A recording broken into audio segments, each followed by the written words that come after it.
All right, what is going on, everyone? And welcome back to the Mets Weekly Podcast as we are live at this very moment on YouTube and on X for 2026 New York Mets spring training coverage. But before we get into that, I want to remind everyone to subscribe to the Mets Weekly YouTube channel for new episodes of our show that are regularly recorded every Friday, but we've been mixing it around throughout spring training. For those of you watching or listening on playback, you want to join the conversation in the future, make sure to turn on those post notifications to know when we go live. Make sure to follow Mets Weekly on X and on TikTok. For our audio listeners, make sure to follow us on all your favorite listening platforms to not miss the audio version of new episodes that go up at 9 a.m. the following day. Also, make sure to give us a 5-star review. It would be greatly appreciated. So without further ado, let's get into episode number 192 of our show. And Frank, you're back. Welcome back. Last week, I know that you weren't feeling the best, but I guess the final rounds of the WBC maybe was comforting to watch, I guess, because that was pretty fun. But we're moving on to baseball season, which is less than a week away. It definitely was eventful. I mean, you saw Mets versus Mets. I mean, it was seeing Nolan McLean out there, seeing Juan Soto out there, but now everyone's back in the same uniform. They're getting their little dress rehearsal in, the last call, really, making roster decisions on a daily basis. So less than a week away till opening day. I mean, it's go time.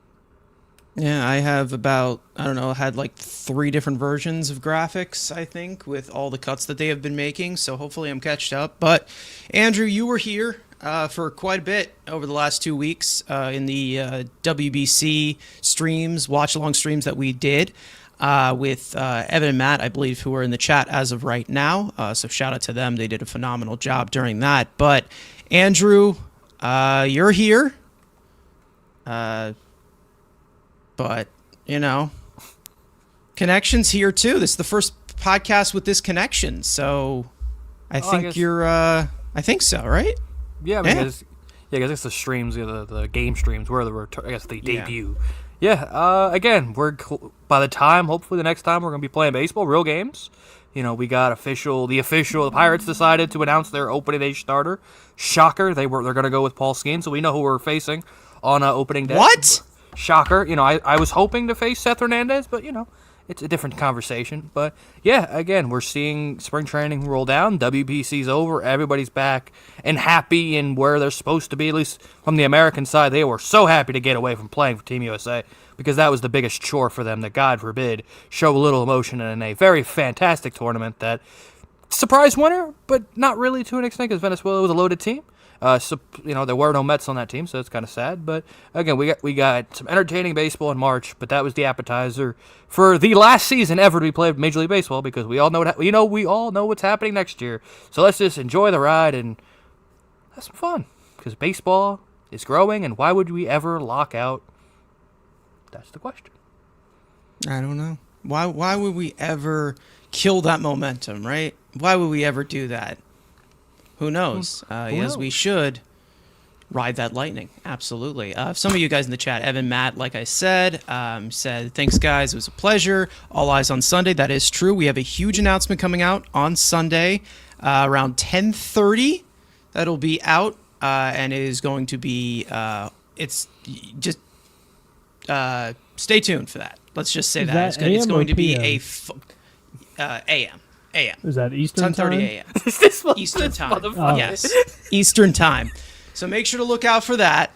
And it is definitely going to set up the programming for what is going to be here during the regular season, which is going to be a blast. We are going full throttle this year for Mets Weekly. So it's going to be very, very fun. We've got BBA in the chat saying, what kind of donut are we eating tonight? That was a very popular topic. About donuts and cakes during the WBC. Speaking of the WBC, I mean, Frank, like we said, you weren't here for any of those streams. You weren't able to make it. But, I mean, more so the topic going forward. Obviously, we talked a lot about Team USA and everything that was going on with that team and all the drama and everything, and all the players. I think moving forward with this, there's been obviously talks about this maybe being in the All-Star break.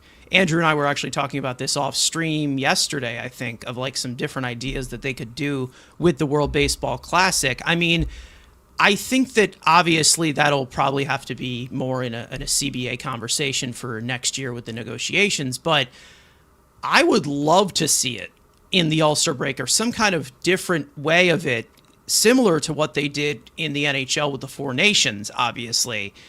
I feel like that would be a great way for obviously baseball to be displayed a lot more around the world, obviously.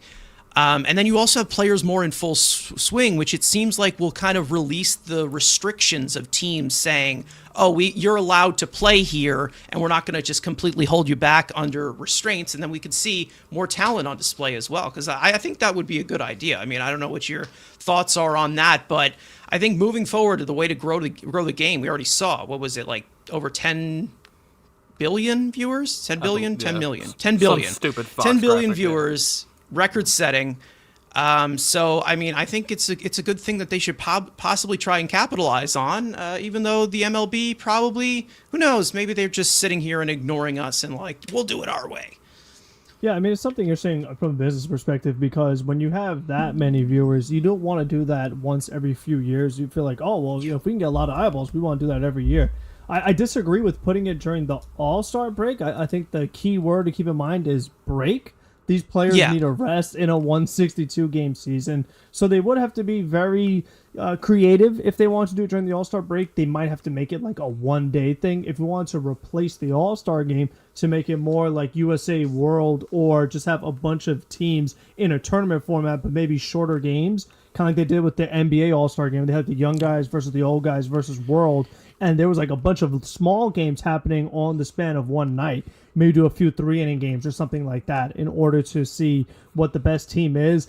That's something that I'd be intrigued by, but I think overall, to me, it adds a little bit of some kind of incentive to watch baseball in the month of March, as far as something like, true. oh, these are like playoff games in March that give you something exciting. To me, it makes spring training feel way shorter, because it's like they put these games in prime time. So like 8 p.m., Fox, you're watching a big baseball game, and the fans going crazy, players going crazy. So for me, I think it's a nice change of pace for spring training. So I like it where it is, but I think if they wanted to make it every year and do it during the All-Star break, I think they would have to change up the All-Star game, because with how it is now, back in my day, as the old guy who saw the All-Star games when they counted for home field advantage for the World Series, it's like, why watch the All-Star game?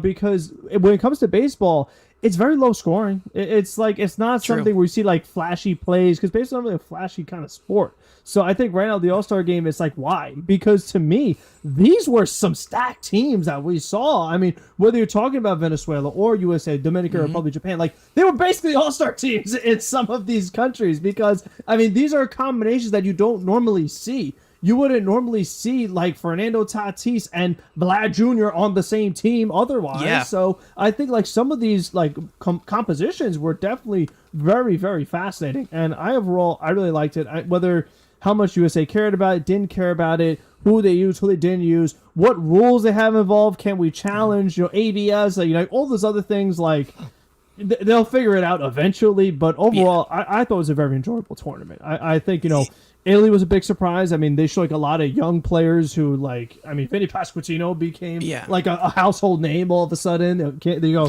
Kansas City Royals. So it definitely was a nice moment for a few guys, for sure. Yeah, obviously. And the reason why I said that of like doing the WBC, because obviously it's a 2-week thing. And I understand why you would like disagree with that, obviously, because a 2-week break in between a 162 game season is a lot. It's definitely a lot to ask. And Andrew, you had this idea that we were talking about this off stream, obviously, with the WBC, where you were like, let's do the qualifying games at, during spring training. And then the quarterfinal, semifinal, championship game would be the All-Star break, which I think would be something they could try. although you do have a bit of a layoff, obviously, in between that, because it will be March to July, so there's definitely a gap there.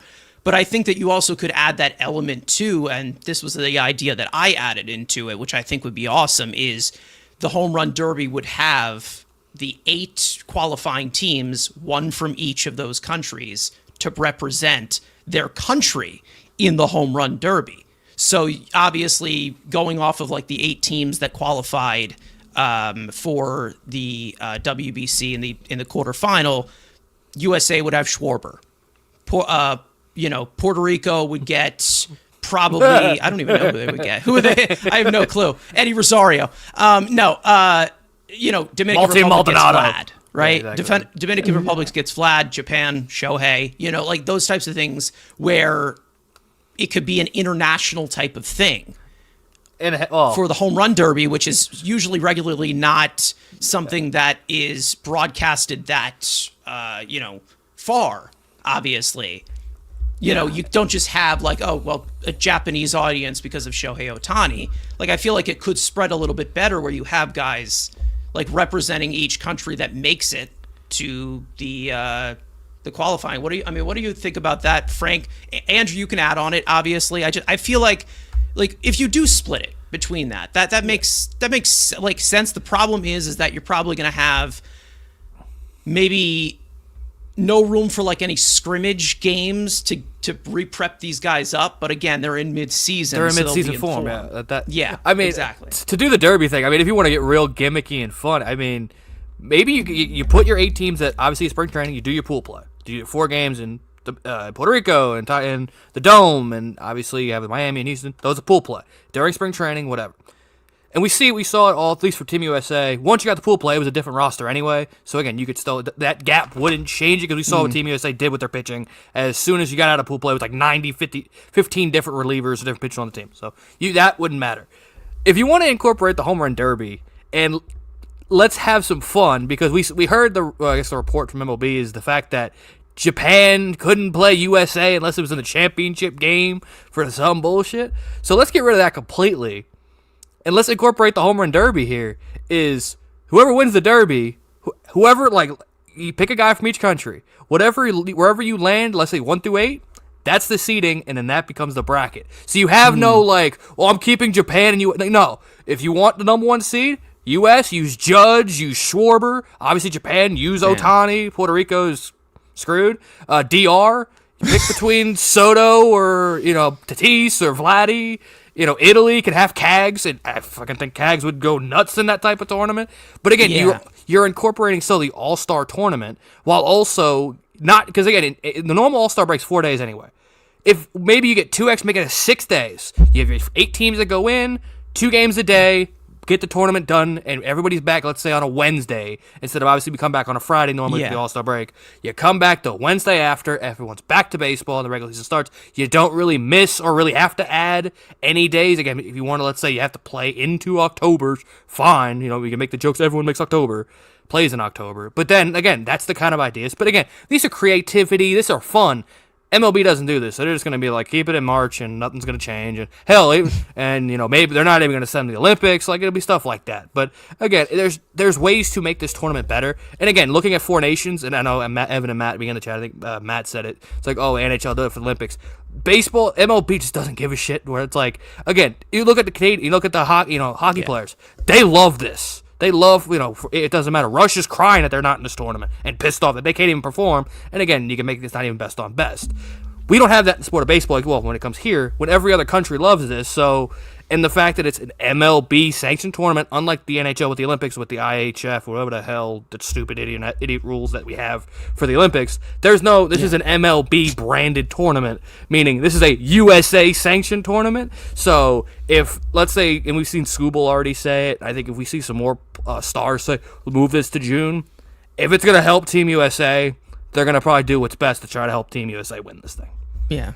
And then that's the one thing that I think that it's more of seen as a conflict of interest, or it's something that probably improves on the side of either teams of them being a little bit more evened out. Obviously, Frank, I'll go to you on this. It probably does play into maybe helping out an advantage for Team PR, who was not allowed to get that many of their players to play. Obviously, what was it? Correa was still obviously nursing an injury. They didn't want to have him there. Lindor was obviously, not signed in for it. And then we had Javi Baez get suspended for marijuana. So there was a lot of things that went on, obviously, on that PR team, and maybe they would be at a little bit more full strength with like it being mid-season if they were to qualify, and they did. To be honest, I was impressed with PR being able to do what they were able to do. And what was it? They got to the quarterfinals, lost to Italy. So it was impressive. I thought they were 2-2 and going to be out of that pool play, but they were able to buckle down. They did a lot more than I thought they would. So it was impressive, but they would be at full strength with a lot less restraints from MLB teams with some of these players. So I feel like that probably does balance it out. However, there is some disadvantages to it too, of the layover between the top 8 and pool play. I think MLB would be a little cautious still, even more so when it's mid-season, Sure. because if someone were to suffer like a minor to moderate injury that requires you to miss maybe 2 to 3 months, it's a lot easier to recover when that injury happens in March compared to in late July, because now you're talking about maybe trying to get back in rhythm when the playoffs already start. So I could True. see teams, especially if they're like in a really tight division race, or just some of these guys are so important. Like, look at what the Padres do with Mason Miller. They're like, unless it's a save situation, do not use him for the championship game. I could see a lot of teams, like if you're Puerto Rico, like the Dodgers being like, oh, we don't want Diaz to pitch this much, or some other teams want to be really careful. So I think that it's still going to be interesting, like we said, how all those things work out, because even some of the teams like Puerto Rico, for example, not all of those guys are like signed to MLB contracts. So Yeah. that's the other thing too. With some of these other countries that don't have quite as many like full MLB lineups, like a team like Japan, they have a lot of them, not all of them. It would be kind of interesting how they work that into it. Like Aaron said, if it's going to be an MLB branded kind of tournament. So there definitely is like some things they have to figure out. But overall, it would add more excitement to the All-Star Weekend. It would give you more of a reason to watch, because like I said, I mean, this is something that happens only every few years, and I think it's something that people probably want to see a little more often than that. Yeah, possibly. And if you do have like those little snippets of it, like we said, before the season starts and then at the All-Star break, they'll be able to do it a little bit more in a flow fashion. And like you said, with the injuries, I think it's always just going to have that type of risk. I personally think that I would be a little bit less concerned about injury in mid-season form, because they're a lot more conditioned to that point. When you get into spring training, I mean, we know this better than anyone with Mets players. These guys get off the plane and they tear something, like just automatically. So we've seen that happen so much that like these mid-season things, obviously you'll always have that concern. Guys will get hurt. Even that guy from Italy got hurt, Kyle Teal, that kid from Rockies. Plays for the Rockies, right? White Sox. White Sox. White Sox? Yeah. White Sox. Who's the guy in the Rockies I'm thinking of that was on Team Italy then? I have no clue. Name a player on the Rockies. Yeah, we'll be here forever. But anyways, just one more thing to add on to this conversation. We'll move on to actual Mets baseball, because I know everybody wants to talk about Mets baseball, because we are very, very close to it. Flag baseball? I think that would be pretty cool, right? He says BBA is saying, what about flag baseball? No bats or bases. You just use a football. Like you tag each other with footballs with gloves, maybe something like that. That would be great. MLB players playing wiffle ball. That's what I want to see. Imagine Skeens with a blitz ball. That would be cool. That would be very, very cool in opposition to what the NFL does with the Pro Bowl, playing like laser tag or whatever. Like get that out of the get that fucking out of here. But either way, I think there's plenty of things that they can look at. But I think making baseball more international, even though it's an American sport and it should only be in America. I think again, promoting it worldwide is something that they need to look out for, and they need to do a better job at promoting the game. I think they do better now than they did 5 years ago, but they need to continue for it to get better, obviously. because it's better for the sport, and the WBC is. And like what you said, Frank, it's every 3 years. WBC baking competition. Andrew can be the judge, maybe. I don't know. Possibly. Something. Either way, enough of the WBC. We did enough coverage of that. Had 7 different streams. You can go check them out. They're all like 4 hours long. We went nuts about it. Anyways, we also had a compilation that dropped last night. So if you want funny moments of that entire series there, or that entire World Baseball Classic run for Team USA, we were popping jokes, making comments, great commentary. Again, great play-by-play by Matt. Great comments by everybody else in the chat as well. It was great to chat with you guys. And like we said, big announcement coming out on Sunday at 10 a.m. Eastern time. Standard. Okay. Graphic time. Yeah. Anyways, on to the New York Mets. And I want to start, obviously, with one of the biggest topics. And I think there's a big topic, obviously, with concern for a guy like Sean Manaea. And then obviously on the offensive side, we have a concern about Mark Vientos, which a lot of people have been talking about.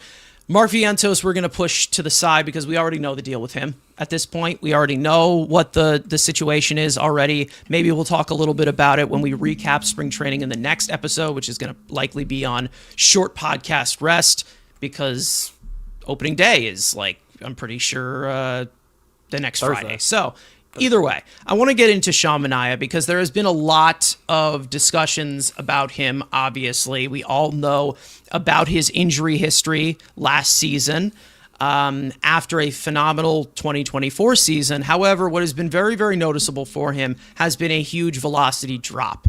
And it's not the fact that we are seeing a velocity drop in spring training. We are seeing a velocity drop from a velocity drop last year. And that's the main reason as to why there is a huge concern around Sean Manaea, who, again, is slated to be likely your 3rd or 4th starter in this rotation. $22 million a year. He's still signed through 2027. So what has been going on with Sean Manaea has been quite a noticeable thing, obviously. He's made 3 starts this spring, and in comparison to 2024, 2025, there has been a dip in velocity, not only on his four-seam, but also on his sweeper and his changeup, which is usually what happens with repeatable motion. As for his four-seam, 92.2 miles an hour in 2024, 91.7 miles an hour in 2025, obviously injury-riddled season. Then you get into spring training in 2026, 88.6 miles an hour, which is what he is averaging. Not what it's at its lowest, at what he is averaging. Sweeper, obviously, also going down. Changeup, also going down. Stuff plus grades, not as different. The shape is pretty much the same there. However, we always have that concern, of course, with his health. And like I said, the spring game logs that he had, first start was okay. Second was not the best. Did not command the strike zone that well. And then his most latest was 4 scoreless innings, 4 strikeouts on 52 pitches. Now, what we got from Sean Manaea, and this is from the last 2 starts, he has doubled down on this, saying that it's about his velocity drop, saying that it's low, but I feel good. I'm not concerned about it whatsoever. When we get up to Citi Field, get some adrenaline going, it'll shoot back up. The only problem that I have with this, and Andrew, we touched on this a little bit, obviously, last week as well, and I already said that if we do see this noticeable velocity drop, we were going to talk about it again in the next episode.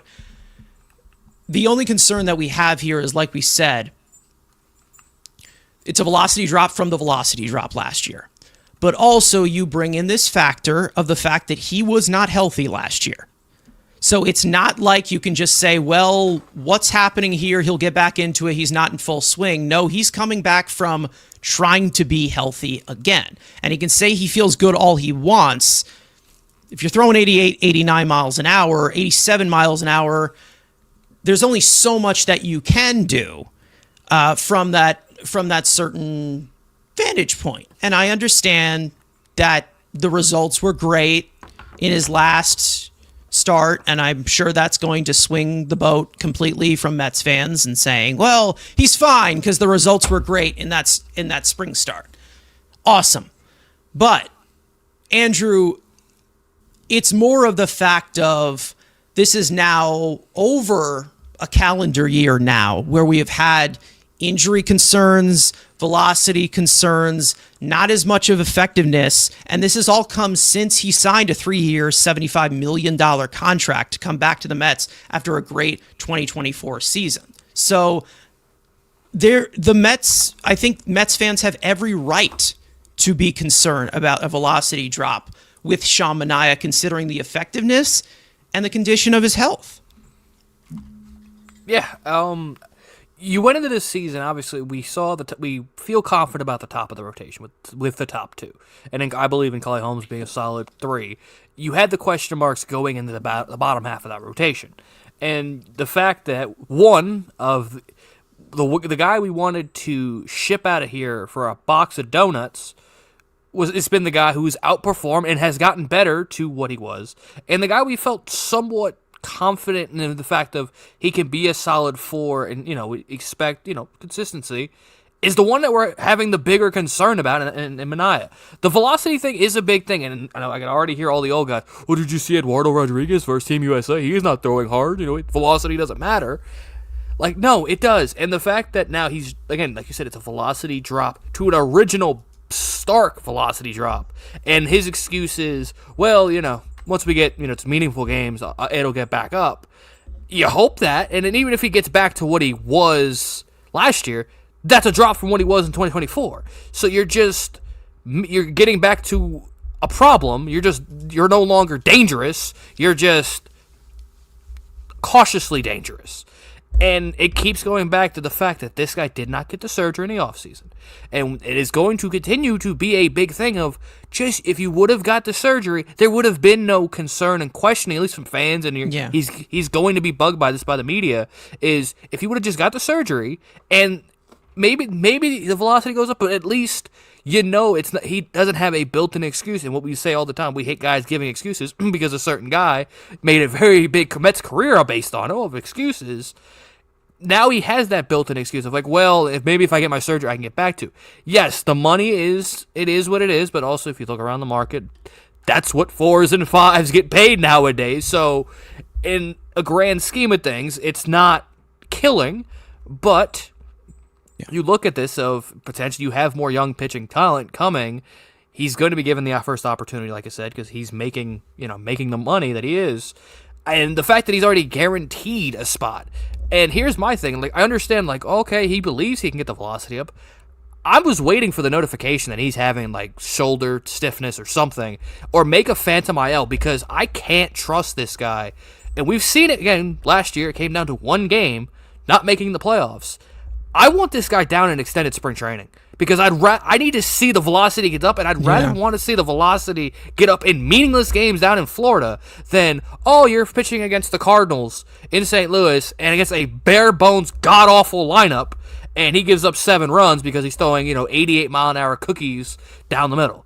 And, like, so I was hoping, especially when the fact that we heard that Tobias Myers was guaranteed to make this roster, where I was thinking, okay, worst case, you go first couple times through the rotation, Myers is your 5, you've got obviously your big 4, and Manaea can go down and shoulder stiffness or whatever, go down, get the extended spring training, and get the velocity up, then call him back up, and you're risking...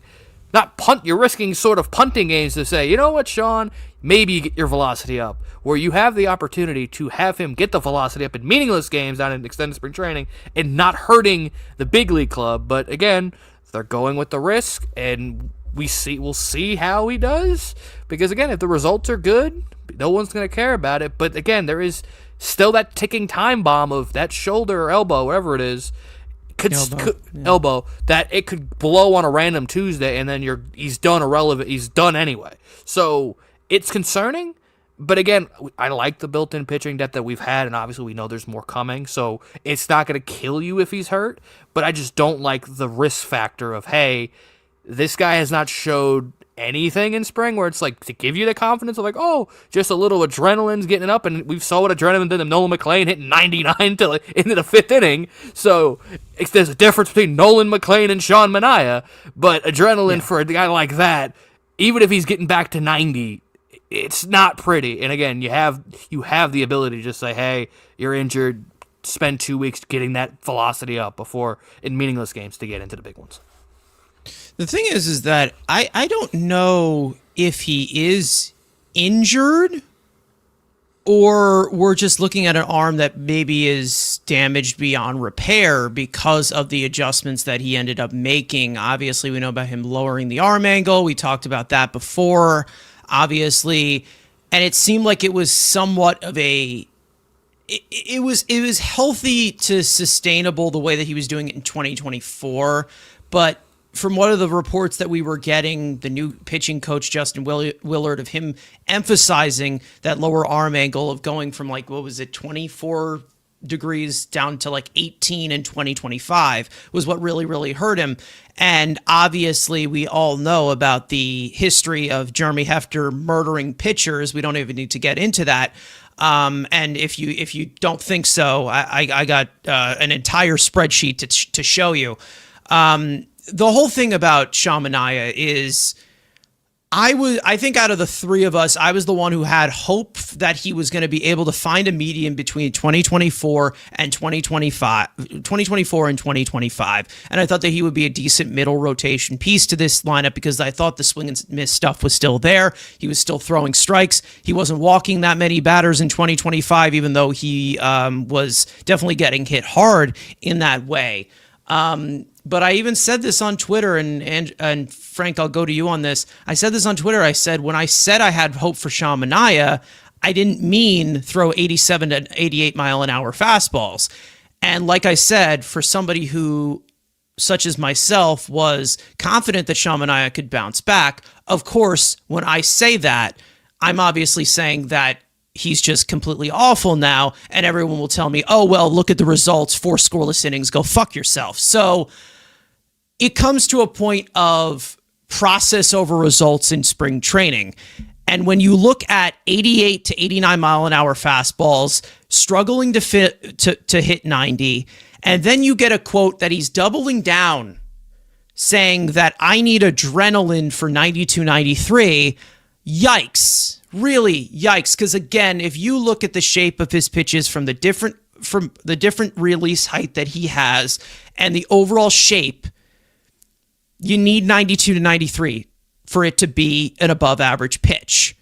And the problem with this is he does have another lack of offerings as well.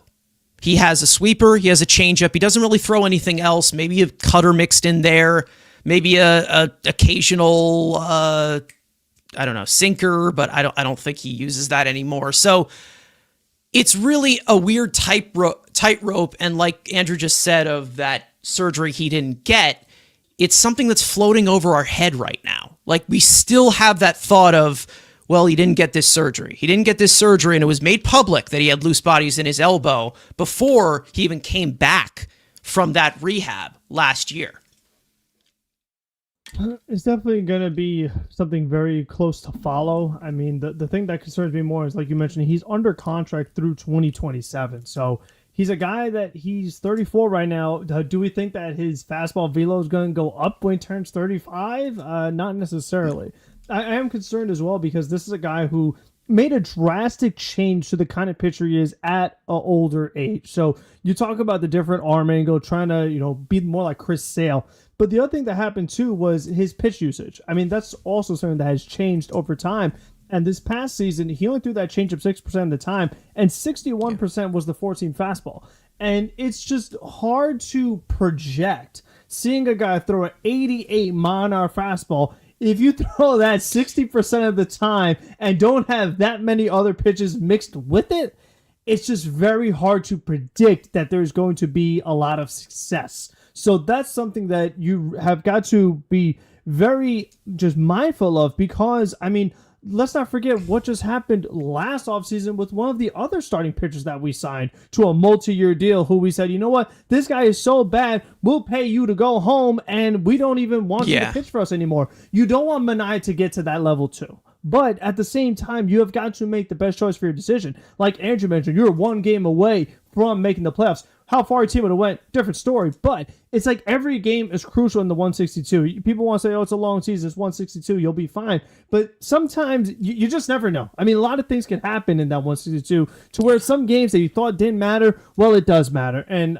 like Andrew also mentioned, I don't want to be figuring it out during the season. Maybe one start we get one pitch at 90 miles an hour, like, oh, here we go. It's going to turn around soon. But I think overall, even with already a fastball velo drop, he struggled last season. And then for that to drop even more, again, I just don't see success happening. And when you're constructing the roster and you're making decisions, you're telling me Tobias Myers is already on this roster. Well, you look at who the starting pitchers are. You got Nolan and Freddie at the top, no doubt about it. Healthy Senga has to be in this rotation. David Pearson was an all-star last year. Clay Holmes showed us something. If you want to say you have Manaea in there too, I mean, that's 6 right there. And then maybe Tobias Myers is long reliever. So, again, we talk about like roster construction. What is the best fits for this team? Is Sean Manaea more of a reliever? Like, I feel like that's something they really have got to ask themselves. That's an expensive reliever. It's an expensive reliever, but it's also like, are you trying to get some kind of value? You're trying to figure out, how do we get him through the season?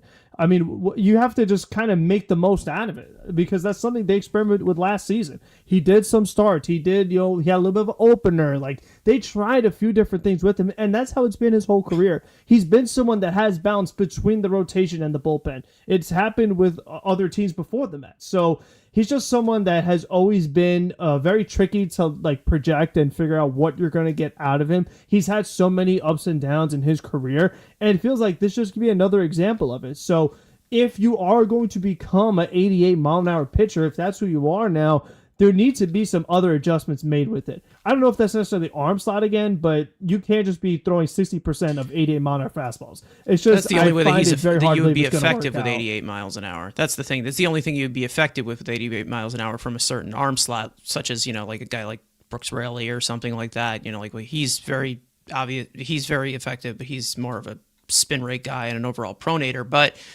the thing is that with Manaea, again, I think that the main concern that we have about this, obviously, is the fact that not only is this a velo drop, obviously, and like we said, it's a velo drop from a velo drop. It's the fact that you have so much committed to him in these next 2 seasons that's picking up a decent chunk of your rotation. You also have some young guys that you do want to give some leeway to as well. And I feel like we're going to a point where this is going to be up in the air so much that, maybe we do see Sean Manaea completely go back to his, velocity being that 92, 93, which makes his fastball a well above average pitch. And they obviously talked about more of the changeup usage this year, which is something that I think he's going to incorporate more. Hopefully it's a lot more of something that he can build onto.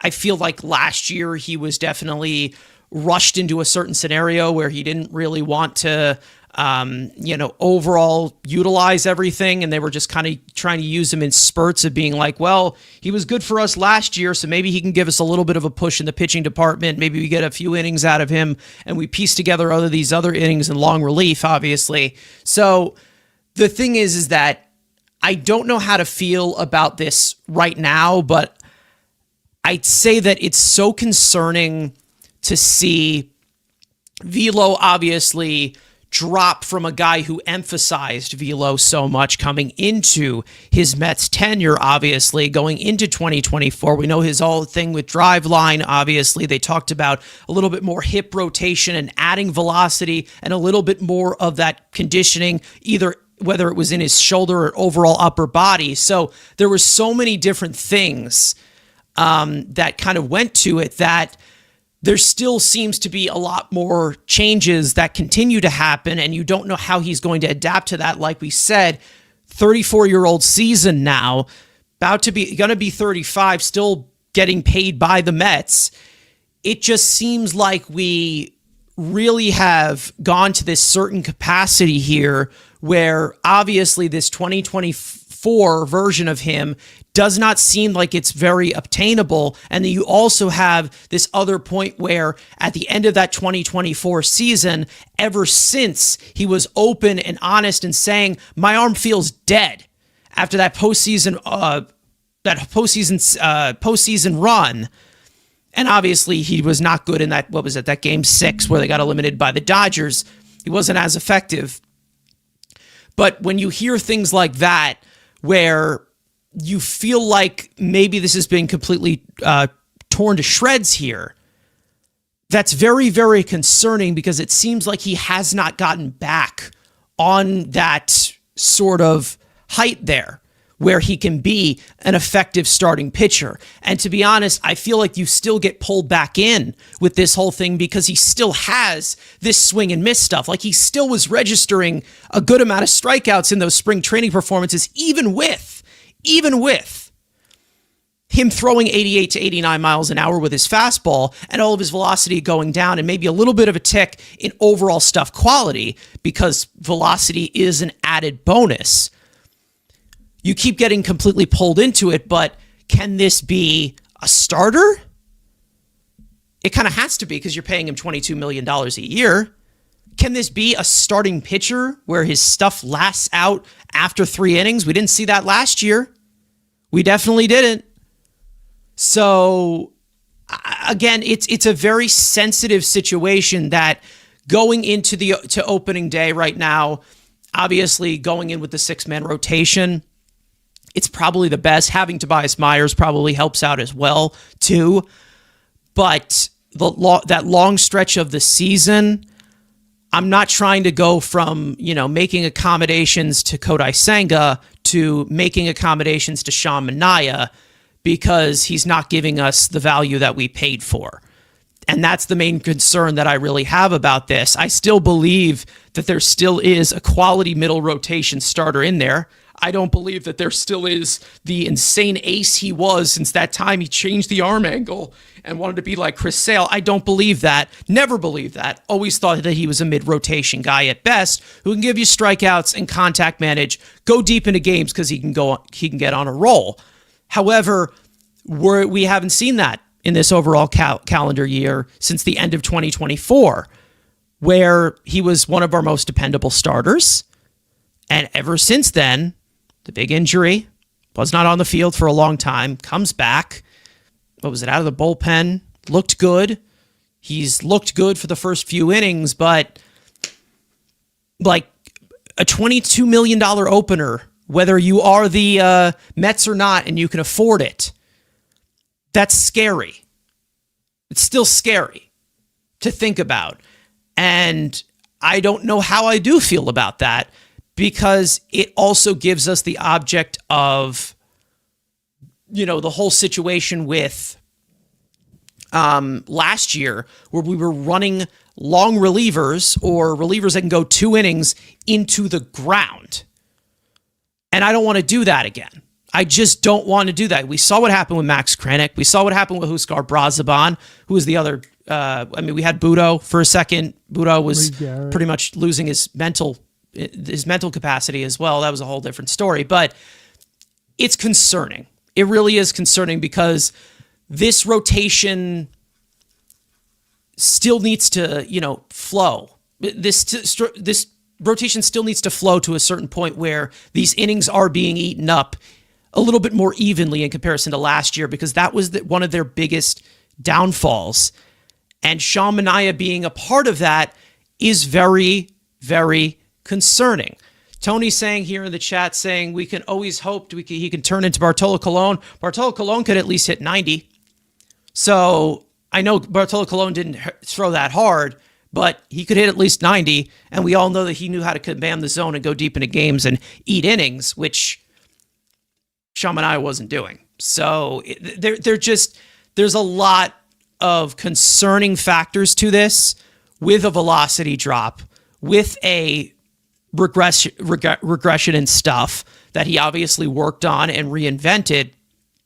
His age, his health, there's just so many things to keep your eye on that right now everyone is holding their breath. 4 scoreless innings in his latest spring start means absolutely nothing to me. It's just one of those things that, I mean, this is concerning. Very, very concerning. Because, again, like I said, 92, 93, well plus pitch on his fastball. 87, 89, that ain't going to last. Because that'll be effective for what, 2 innings? And that's going to put us in the same predicament we were last year. If there's anything you guys want to add about this, because obviously the rotation is going to be a point of emphasis, like we said, in comparison to last year. We know that they brought pretty much everybody back except Frankie Montas, just threw his ass in the dumpster because he was horrible. But adding in Freddie Peralta, we know the whole situation with him, but it's more of those things where, yes, they do have depth, of course, but you do need these veteran guys to step up. You can't just say, well, all of these young guys are going to come in here and be the savior. This is not Harvey, Syndergaard, Wheeler. This is not that era anymore. Pitchers are developed a lot different now. So it's just, we do need him to step up in the back end of that rotation to keep things to flow for the workload of the bullpen and the rest of the rotation. And throwing 88 miles an hour, I don't see that holding up well. So he better be right that he's sitting 92 in his season debut, or we're going to have an issue really, really fast. Yeah, I mean, you have Nolan McLean for the full season this time around. Hopefully, he stays healthy the full season, but you don't have him until very late in the year last year, and he's going to be at the top of this rotation between Nolan and Freddie, so that's always nice to have. You have Christian Scott as AAA depth this time around. You didn't have that for last year, so they have a couple things going in their favor, that they do have some options, that they're not totally banking on Manaea. Manaea is not make or break for this team, but it would be a great boost if they, like you said, not necessarily 2024 version, but definitely better than 25. I mean, if they could, like I said, somewhere in the middle to be that number 3 or number 4, maybe even number 5 starter, that would be something that would help them, because at the end of the day, when it's 162, it's about getting through the innings. I mean, you just have to find a way to get through them. Like I said, they had way, way too many injuries, and not just injuries, but season-ending injuries. Way too many Tommy John surgeries, just way too many things going wrong with all of these relievers because of the overusage. I mean, we saw such a lack of volume from so many starting pitchers. And when you look at Manaea this past season, innings 1 to 3, 4.15 ERA, but innings 4 to 6 jumps up to 8.71. So he wasn't great altogether at any point, but it just felt like the more he pitched, the worse he got. So he was a prime example of why the bullpen got so overworked, because he was not able to work deep into games last season. They might even have to consider something that if it's that, to get to that level again, they might have to combo him and Tobias Myers. Since Myers is going to be on this team anyway, if you have them work together to make a start, again, it's like you just have to try to find a way to get through it. You're, at this point, like the idea of, oh, this guy was great for us in the playoffs, now we're going to give him over $20 million a year for multiple years, that guy's gone. Like they have to accept that that is not going to happen. So you have to try to find other ways to still be productive, to still win ball games. Like they have to work with what they have at this point. Yeah, it's more about being creative, and like we said, from Tobias Myers, he has that really, really high arm angle, and I don't even know how the hell he commands the zone so well with that high arm angle, but he's able to do it, and he's really, really good with it as a long reliever. I don't know about him being a starter, but he could be a spot starter with, rain delays, such shit like that. We already know that Citi Field's not going to get a roof anytime soon. So anyways, with all of that, in regards to the rotation, like we said, you could try and get creative with that low slot with Manaea from the left side, and then try to throw guys off with that high slot from Tobias Myers. The only problem is that you're asking for a lot. You're going to be asking for a lot of your bullpen in overall regard when you have a starter who struggles to go deep into games because they can't maintain their stuff in a certain way. And it's definitely concerning in that way. The thing is that with Manaea, it's one of those things that pulls you right back in, where you know that, like, okay, strikeouts were up in comparison to 2024. The walks were down as well. He was attacking batters. However, his stuff just wasn't that great anymore. You had a velocity drop. You also saw a little bit of a lack of his arsenal being used as well. So it's like there's just this push and pull about him right now, and a lot of uncertainty right now as to where he's probably the biggest question mark in comparison to a guy such as, Kodai Senga, who we talked about. We don't know what the hell we're going to get from him either. He's looked really, really sharp this spring. He's looked really, really good. Velocity is back up. He's commanding the strike zone a lot better. He's attacking hitters as well. He doesn't seem very bitchy and whiny as we have seen over these last 2 years. But hey, cold next week. It is going to be cold. You never know. I don't know, but bring your ventilators. But it's just one of those things with, the types of things you have to go through with pitchers and that added headache of what you're seeing right now with Sean Manaea, who's in a predicament of his health, his overall stuff maintaining. It's just not a fun situation to be in.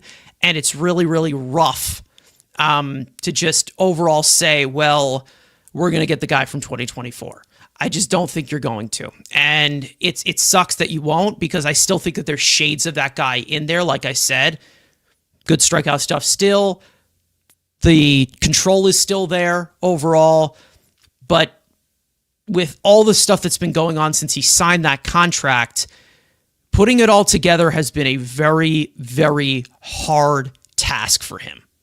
So either way, we will keep an eye on this, obviously. We'll see what the situation is. Maybe he is right and we all look like a bunch of idiots throughout when he makes his next start next week. I believe maybe he starts game 2 against the Pirates. I'm not sure how that lines up. It all really just is about, again, it's not going to be who's your best pitcher who's going to go out there. But I'm just saying it's like who lines up, obviously, since their last spring's training start and who had the decent amount of rest. Maybe he pitches game 2, maybe he pitches game 3, maybe he's the 4th game of the season. I don't know. But when he does go out there, we're going to take a close look at what the velocity looks like, because, again, like I said, the shape of his pitches, his overall stuff, it's still there. Like, it's still there. It's not like he's lost effectiveness. He lost an inch of rise. He lost an inch of induced vertical break. Like, he's the same, like, the same type of stuff is there. It's a little added bonus of velocity that he needs to maintain that stuff and go deep into games like we need a dependable starter to do. And when we saw that not happen last year, it was definitely a detriment to this team. He was one of the factors as to why this team missed the playoffs. There was plenty of factors. But Manaea, you can point out, we can put him in the top 5. We definitely could. Him and Senga, they belong on that same island. There's plenty of other reasons as to why, but Senga, Manaea not being dependable starters for the downstretch of the season was definitely a big detriment to this team, and probably makes you impressed that they got all the way to game 162 still in contention. But I'm not going to give credit to that team because they were all a bunch of losers. So anyways, anything else you guys want to add on this rotation or anything? We're going to talk about it plenty during the season, obviously. We know that there's a lot of moving parts. Who knows who lasts? Who knows who's still here? I don't know, because we've already seen David Stearns make plenty of changes mid-season, so you just never know what the story is going to be. Sometimes we expect one thing and we see another thing. Like we said, that's baseball. Anyways, speaking of more baseball, there was a lot of youth on display for this team yesterday. It was at 7 o'clock. The Mets took on the Rays prospects, and we saw a showcase of this young talent in the Mets farm system, which has been highly regarded recently, that has been building up a lot recently with the drafting, the scouting, the developing. They talked about it on the broadcast. They're like, they really feel like they've made strides with the hitting development, which is something that we have seen over the past few years with a lot of our old draft picks up here. Really struggling to find consistency with that, and also the certain players that they were drafting as well. So we got to see a decent showcase of that.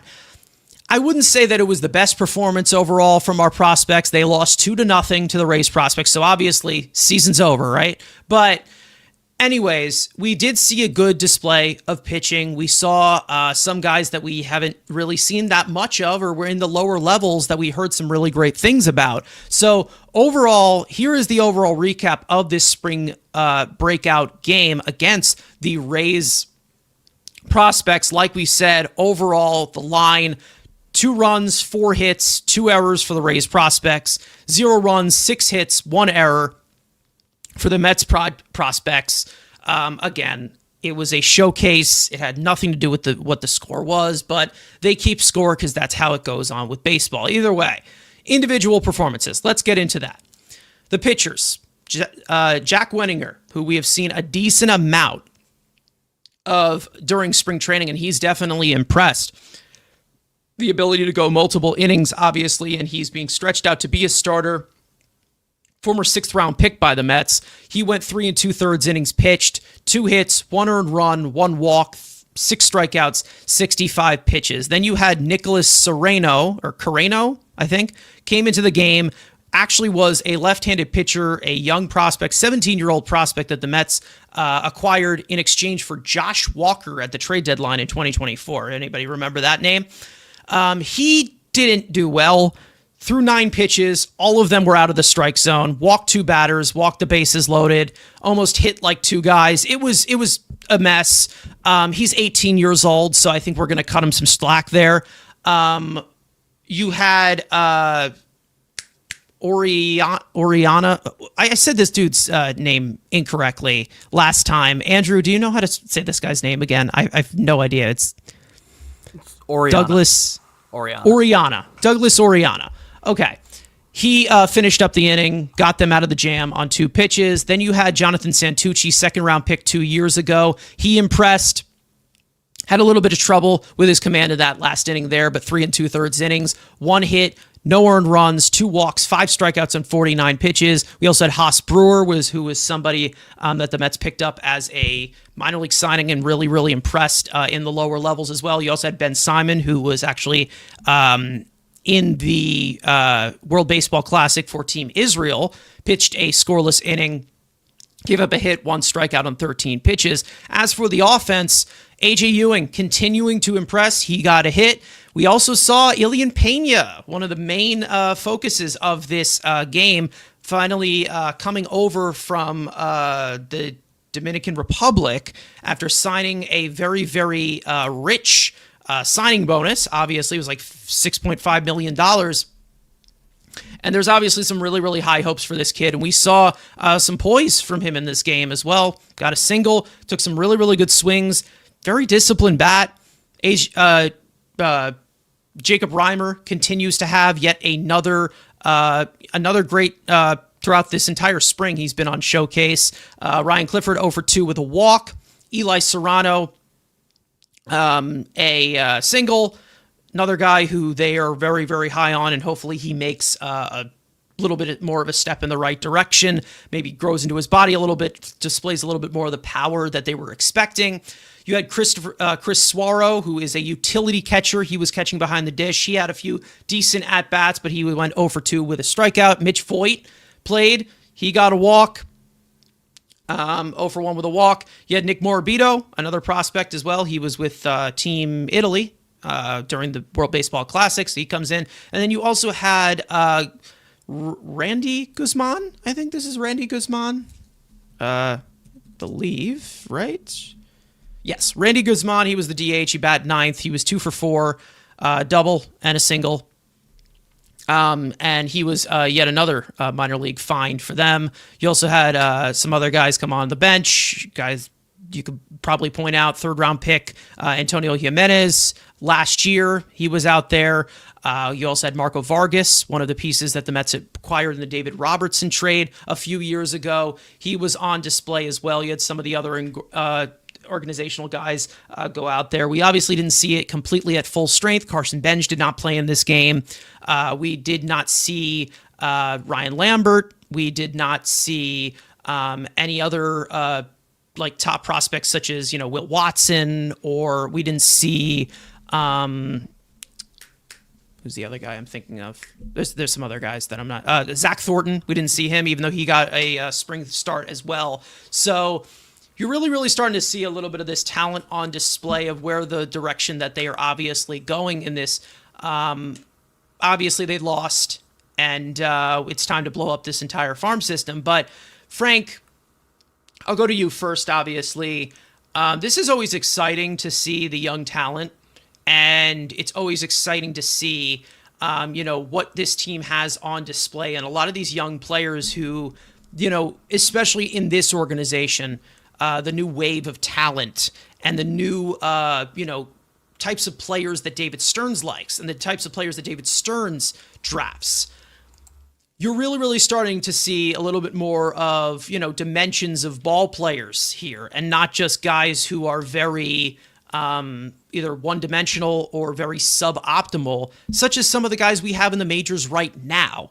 And I think that that's very important when you're talking about building a team and not just building an offense of, well, this guy can give you home runs and that's it. So I think that there's definitely a view of the direction that they are going in, of the types of players that they are drafting and developing. And it really does show. It's like, well, we're developing guys who can do the little things correctly, which, again, in this organization for probably 60 years now has been a problem. Really has been a problem, and is the main reason as to why they couldn't maintain sustainability. And how you do that is building a farm and building an organization that displays that and shows it by example. So I think that they've done a really good job so far. And, this game was, again, another display of that, of how this farm system has grown. It definitely has grown. I mean, you're seeing guys from all different aspects when it comes to player development. You're seeing guys who are draft picks that may have been early in the draft, could have been later in the draft, international, via trade. I mean, when you're talking about someone like Ryan Clifford. So there's definitely a lot of different areas that they have continued to improve year over year in their farm system. Outfield, infield, pitching. I mean, they have a lot of different things going for them. And like you mentioned, some of these guys who are versatile in what they could bring, particularly someone like AJ Ewing from the top of the lineup, who is someone that we've seen show nice glimpses and flashes all throughout spring training. And we've seen him make, obviously, plays at the plate, getting some hits. We've seen him running. We've seen him out in the field, in the outfield, making things happen. Just having a player that has multiple tools is something that we are not accustomed to when it comes to the Mets farm system on the hitting department. When it comes to guys who play the field, a lot of times they're just kind of hitters and maybe a little bit of power, and that's about it. So to see some of the other guys, Carson Bench didn't even play in this game, and he's the best one of them all, and I'm sure we'll talk about him later because he's a big storyline. So there's just a lot of different young talent to be excited of. Like Nolan McLean is their top young pitcher. We didn't see him in this game, but we saw someone like Santucci coming later in the game from the left side, getting a few strikeouts. So like there's just so many different players that you could just be excited about and just look forward to seeing when they get to the Mets on a full-time basis. So I think it's just a testament to how this team has improved greatly year over year. It's something that was not a strength of theirs a few years ago, but as time has gone on, they definitely have improved. And that's even with trading somebody like Brandon Sproat this off season, they still continue to be one of the better farm systems. So I definitely think that's a credit to Stearns and this whole new regime. They've got a lot of new guys in that front office, and it looks like it's working out the way they are identifying talent, the guys they're selecting, and I hope it pays off because there definitely are some things to be excited about with some of these guys. I mean, when one guy you draft, doesn't work out, sometimes you're in a bend, and that's kind of what they were going off of a lot in the past. But when you have a bunch of these guys who have showed out, if two of them hit or one of them hit, it's seen as a success because you just never know who's going to be successful. Not every prospect's going to pan out. Not everybody that's listed here is going to pan out.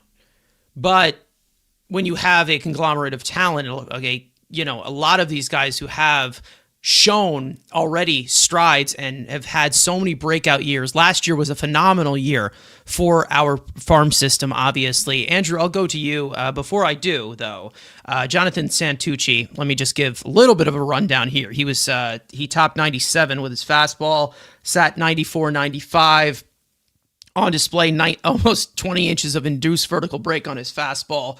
And also he was graded out as a 110 stuff plus. You also had his slider, which he used the most at 37.5%, another plus pitch. And then he also showed a little bit of his curveball as well, which he actually throws a lot harder than the usual left-handed pitcher at 83.1 miles an hour.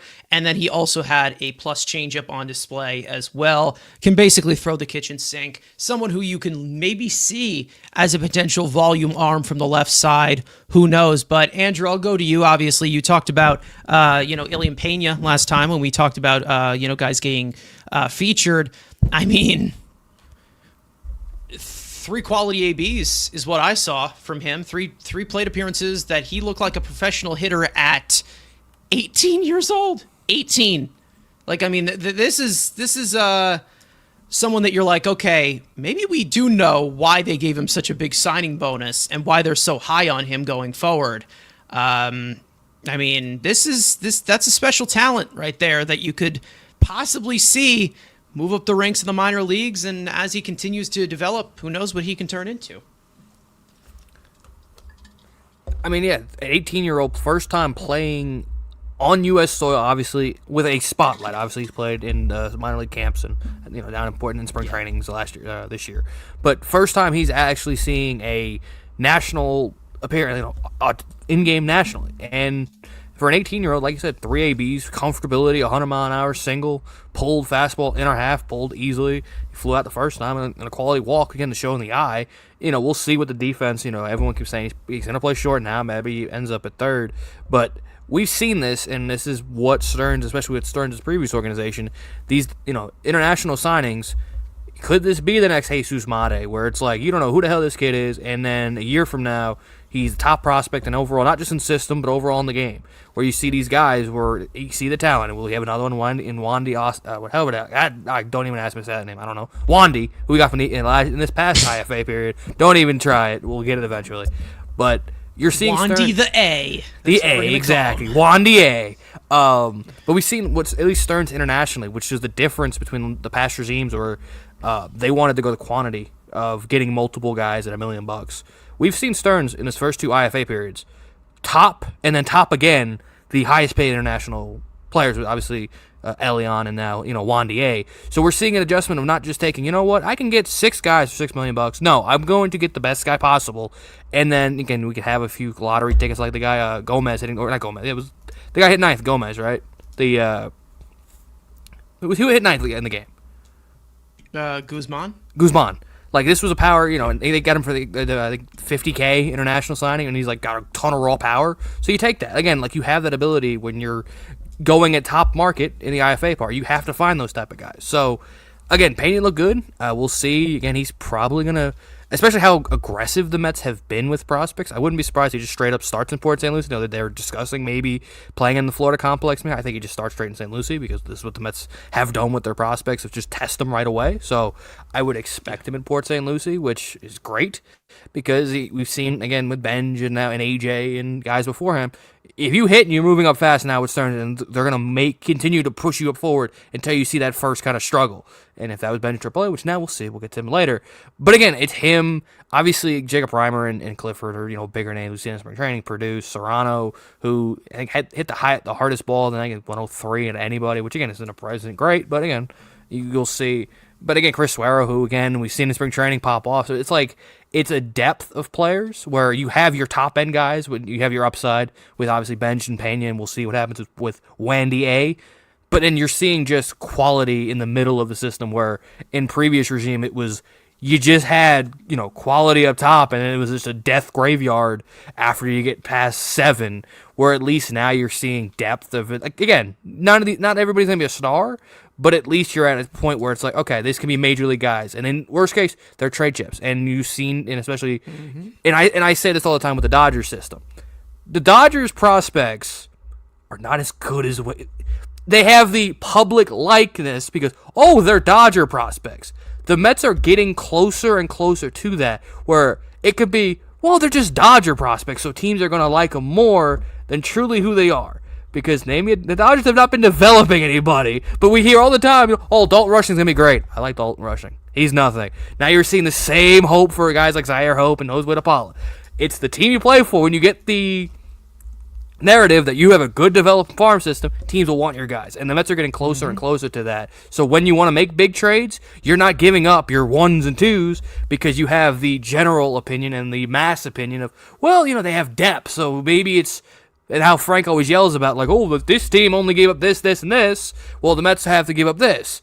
We can see now, and we're getting to the point where we could be making trades for, if it's the guy in Detroit, if it's, the Army, guy in Pittsburgh, down the line. You're going to have to give top-end talent, yes, but, you could see our other fan bases being like, oh, why'd the Mets only give up their 4, 5, and 6, and we were offering their 1s and 2s, because you're seeing just the depth in the system. And again, not everybody's going to hit, because, again, nobody hits 1,000.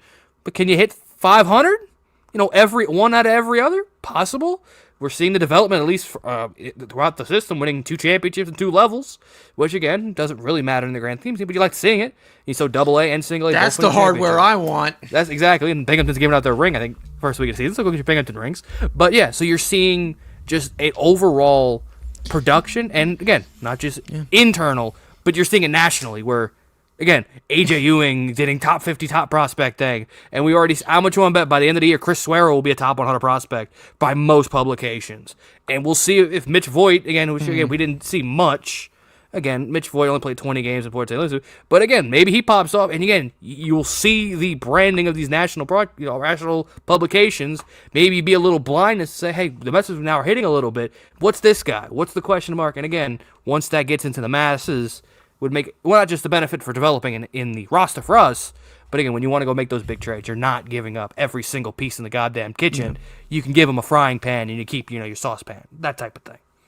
Yeah, that's definitely one thing of, like we said, where you have plenty of guys who have popped off at the minor league level that maybe aren't as high regarded prospects. Maybe they're helium prospects, guys who, maybe their stock becomes high. When you have multiple guys like that, they still can be allocated to your roster no matter what without even playing for you. Like we said, they can be in trades and you can, move them at their highest value. A guy that comes to mind, obviously it did not work out on our end.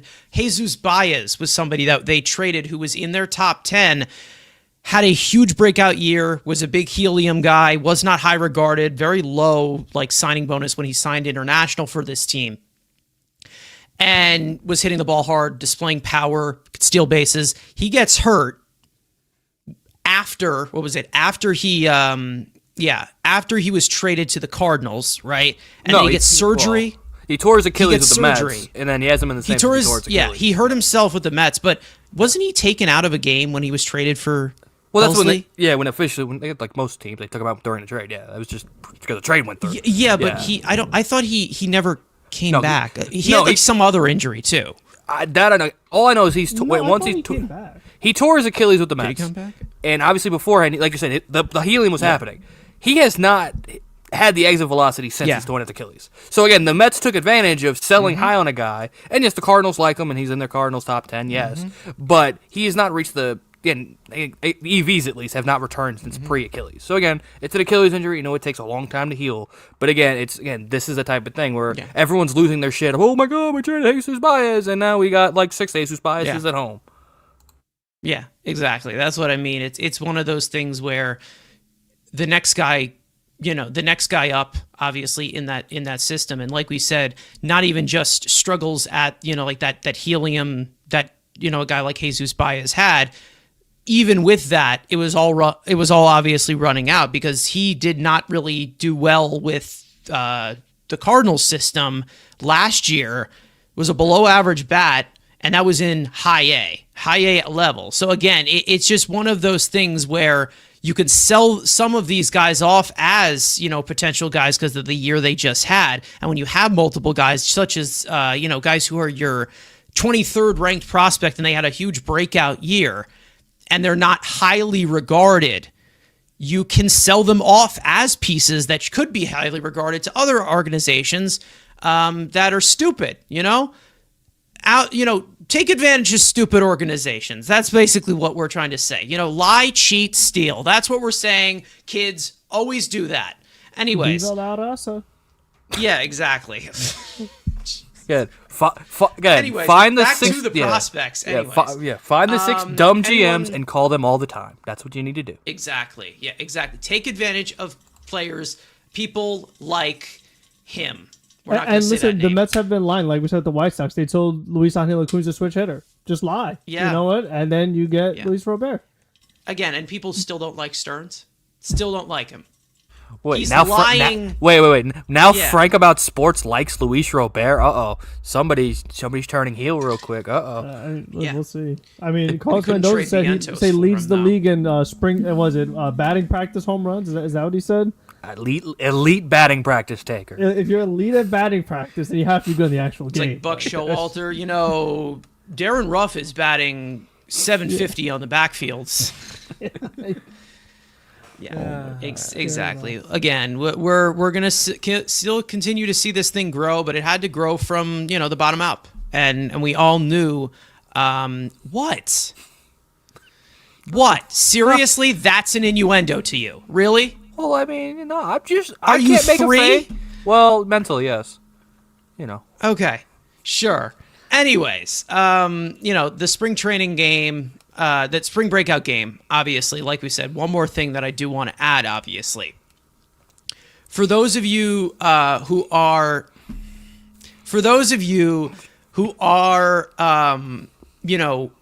kind of worried about not seeing this certain prospect or whatever, when a lot of these guys were listed out, most of them are made available, and then the other are not playing in that game. It's all really just about who these guys are, featured, and there's like a player pool that they pick from of guys that they make available. So when you didn't see guys like Will Watson, and you saw, you didn't see guys like Will Watson, you didn't see guys like Zach Thornton, you didn't see guys Ross, like that. Yeah, another guy wasn't. Yeah, Dylan Ross, you didn't see guys like that. They're still there, okay? But they just put them on the available roster for that certain game. And like we said, it is going to likely progress.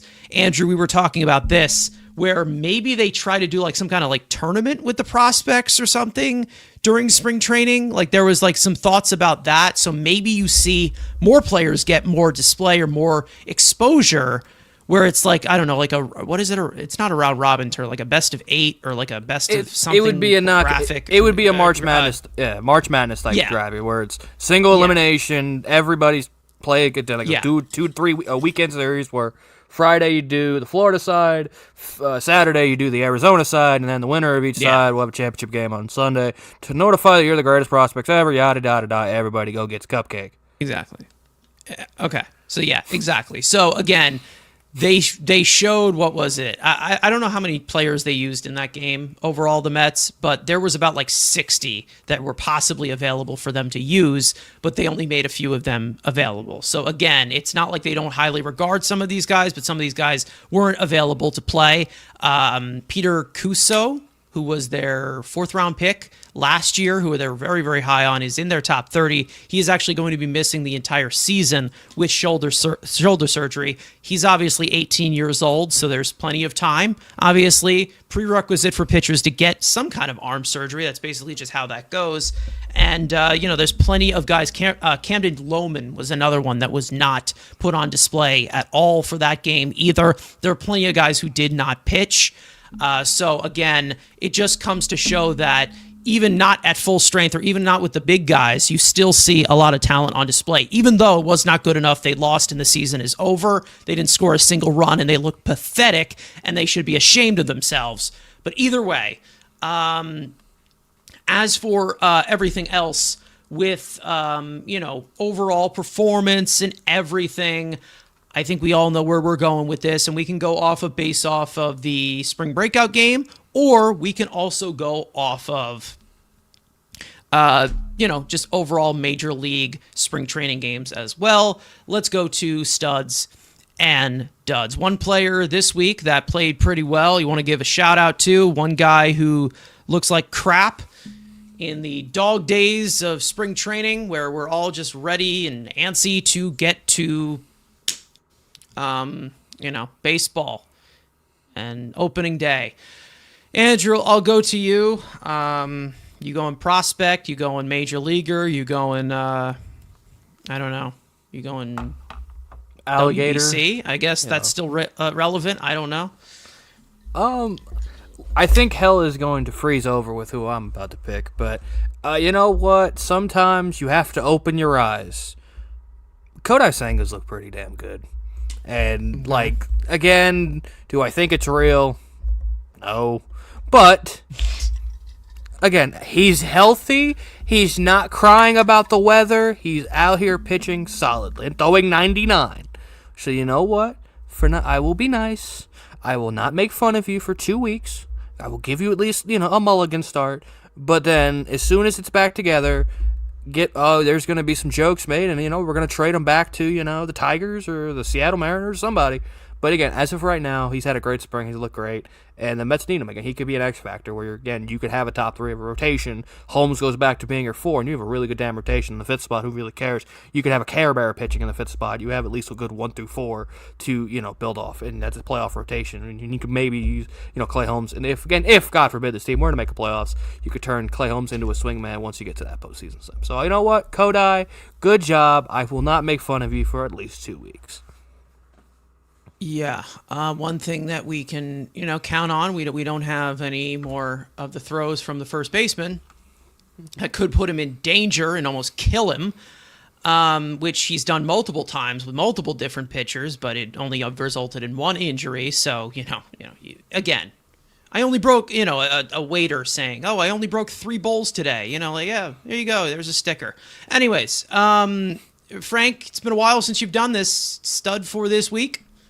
Yeah, I mean, I don't know if it necessarily happened in the last 7 days, but I mean, I gotta give my props when I see it. And when I saw Francisco Alvarez go dead center field, just absolute bomb, you knew I had to talk about it. I mean, I'm still thinking about it. And when he had to get taken out of the game early due to injury, man, I was nervous, but he's all right. We just got to be careful with him, and I like it. Be as careful with him as you need to be. I will personally go over there and make sure that he is all right, because you want to talk about X factors. I mean, no matter what, this guy is always just a sight to behold. I mean, you don't see a lot of catchers just going, it doesn't matter who competition is, dead center, just absolutely annihilating it. Like, that is not something that a lot of catchers do. And he's had a great spring so far overall offensively. I know they kind of started him out a little slow. They didn't want to, overdo with him, want to be careful. But, I mean, he's played really well when he's been out there. And it's something that I really would love to see it transfer to the regular season, because we just keep seeing, flashes of it. You see glimpses of it throughout his career. I mean, we saw a little bit of it last year at certain points. But to just see him get healthy for a full season and just put that talent on a more consistent basis, then you can finally see, just got finished talking about, spring breakout, what a top prospect can be. This guy was one of the top prospects in baseball, and because he still has talent, he still has ability, but just having that consistency, that is what I just finally want to say. I hope that this year is the year. New hitting coach, Eric Chavez, it would just be another reason to just throw a donut at him and be like, this is all your fault. That'd be great. Yeah. Frank, Throw I a pancake think at him. Throw a pancake, chancla. I think Frank has topped the BWJ glaze that I had. I think he's got it. He's got that topped. If you watch the stream, Well, yeah, I mean, listen, we all know how great he could be. I feel like we're getting very, very close to a point where, with Francisco Alvarez, where we're gonna have to start putting out the difference between the idea of him being good and him actually being good. Because, to be honest, from what we're seeing constantly, the injury scares and the lack of consistency, listen, I believe that he can be really, really good. However, there still are things where really, really frustrate me about him, because of how, with him being a catcher and continuing to get banged up like this as young as he is, it's concerning to me, especially when you're like, oh, well, we can't move him to first base if he gets hurt older on because he's 5'2". So He's built like a mini fridge. So again, it's one of those things where I'm like, I know he can be good, but I also think that the idea of him being good can also trump the idea of him actually being good because of the lack of consistency, like we have said. And Andrew, I don't know if this is how you feel about him, but I feel about him as well with me. It's like, we do need to see a big year out of him, or, you know, if it is next year, or I just feel like it's just going to become this yearly thing of this giant fucking cock tease. Like, that's literally what I feel like Francisco Alvarez has become. Like, show me a full season of this. Like, I want to see it so bad because we know how good of a hitter he could be, and on the other side of the ball, he's such a hard worker that I need this guy to be really, really good. And we know that he can be an X factor for this team because a middle of the order catcher is something that you don't see. And that's the thing, like, if that makes sense. Let me just say that. For my stud, I'm going to go to the other Francisco because how the hell is this guy? How the hell did they put this guy in the line?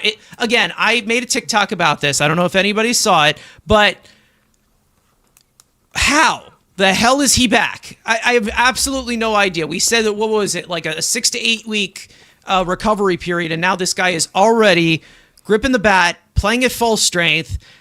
Study this guy's pain tolerance because it could help modern medicine. How is this guy in the lineup already at full swing? I mean, it's just, he wants to go out there and play for you. That's literally what he wants. He wants to play for fans that have given him so much shit for 6 years that I don't understand why there is continued to be. I mean, to be honest, I do understand it, but I don't get why it's such a prevalent topic so much when you see a guy who will go out there, ham-ate bone or not, and he'll play for you no matter what. And also, we've seen him take a lot of swings from the right side, which is going to be the main thing that is going to affect him because of it being in his left hand. And we all know that injury came from him sitting his palm on like the knob of the bat, and that kind of just wearing down a lot. So we've seen him get some really, really good swings. Even before he started playing, he had some good swings against AJ Minter in live batting practice. So, and he also didn't even play that bad as well going back into spring training action. It looks like he's going to be ready for opening day. I expect to struggle. I definitely do, because he is going to be recovering from that, obviously. Maybe you'll see like a few weeks where, you know, we see an April Lindor like we have been seeing for years now. Nothing new. But, you know, it's just one of those things of him leading by example. No matter what, he wants to play. He wants to go out there. And you can really, really tell how much of a toll it took on him that he couldn't play in the WBC. I think we all know how much playing for Team Puerto Rico means to Francisco Lindor. And the fact that he wasn't able to play for them because of something else, that he had like a previous procedure, and then he also has an injury on top of it where he's sitting out and not playing, which he loves to do, which durability is something that is why he is so valuable. I mean, that is one thing that I really, really admire about Francisco Lindor is the overall pain tolerance and the overall drive to be out there for your team no matter what. And that's the difference between, in my opinion, winning players and losing players. Because I know that Francisco Lindor, no matter what, if he struggles, he is not going to say, well, my hand hurts. He's going to hold himself accountable. That's what he's going to do, because that's what leaders do. He leads by example. There's been things that we haven't liked, obviously. But again, for what we just saw this week, I'm not trying to say, oh, he's Superman or whatever, but the fact that he was able to play and goes out there, 2 weeks ahead of schedule with quite a decent amount of games until opening day in spring is very impressive to me. And that's why I'm going to put him in the stud category, because it's spring training. These games don't count. We can call other guys studs, like Gary Apple as well, who I thought caught a decent game, to be honest. What was it, today or 2 days ago or whatever? I thought he was a lot better. I think when he was doing play-by-play, like a few years ago, it was a little spotty, but now I think he's gotten a lot better at it. Steve Gelbs, on to duds. So, Andrew, I'll swing it right back to you. There's been a few rough performances here and a few guys who are of notice right now that you can point out. What direction do you want to go in? I mean, I could do the basic one, or I'll do the one that hurts Frank the most, and I think I'm gonna do that one. I'll let Frank have the default one. Craig Kimbrell. I mean, appreciate you signing for me in spring training. That was part of the goals of getting that Hall of Famer, so I appreciate it. Love the card. Was it a Braves card? Yeah, like it was Minter? a Braves card. You like Minter. Got me a gold, and it's even better. It's the Rookie of the Year Braves card. That 2011 peak Kimbrell. Besides the point. Brother, it's time to learn dominoes, brother. Go flip some pizzas. Go hang out with your kids if you've got kids, your wife. It's time to go cowboy up out of the sunshine because, oh, he's throwing a cutter now. Oh, he's trying to throw a changeup now. Just like Sean Manaea, bro's throwing 92. And if coming out of the bullpen throwing 92 is like me trying to get a salad in my mouth, it's just not going to happen. It ain't going to be any good. You're going to move on. So, appreciate you've had a historic career. Maybe you catch on to a bottom feeder team, and maybe they'll give you a ninth inning. Have fun pitching in maybe a Colorado, or go pitch somewhere else, if you still want to play. Which, again, I respect the guy who still wants to go out and compete, because he has every right to a Hall of Fame career to just go home and retire. But the fact he still wants to play, I appreciate it. You've been a great player, but it's time, brother. Clock's ticking. Insert the rabbit. I mean, him hitting 92, 93, obviously, he was always someone who was in the high 90s for his career. But the fact that has going 92, 93 with no command is the main reason as to why this is a problem. The only thing about Craig Kimbrell is that he's still in the running to make this roster right now. So,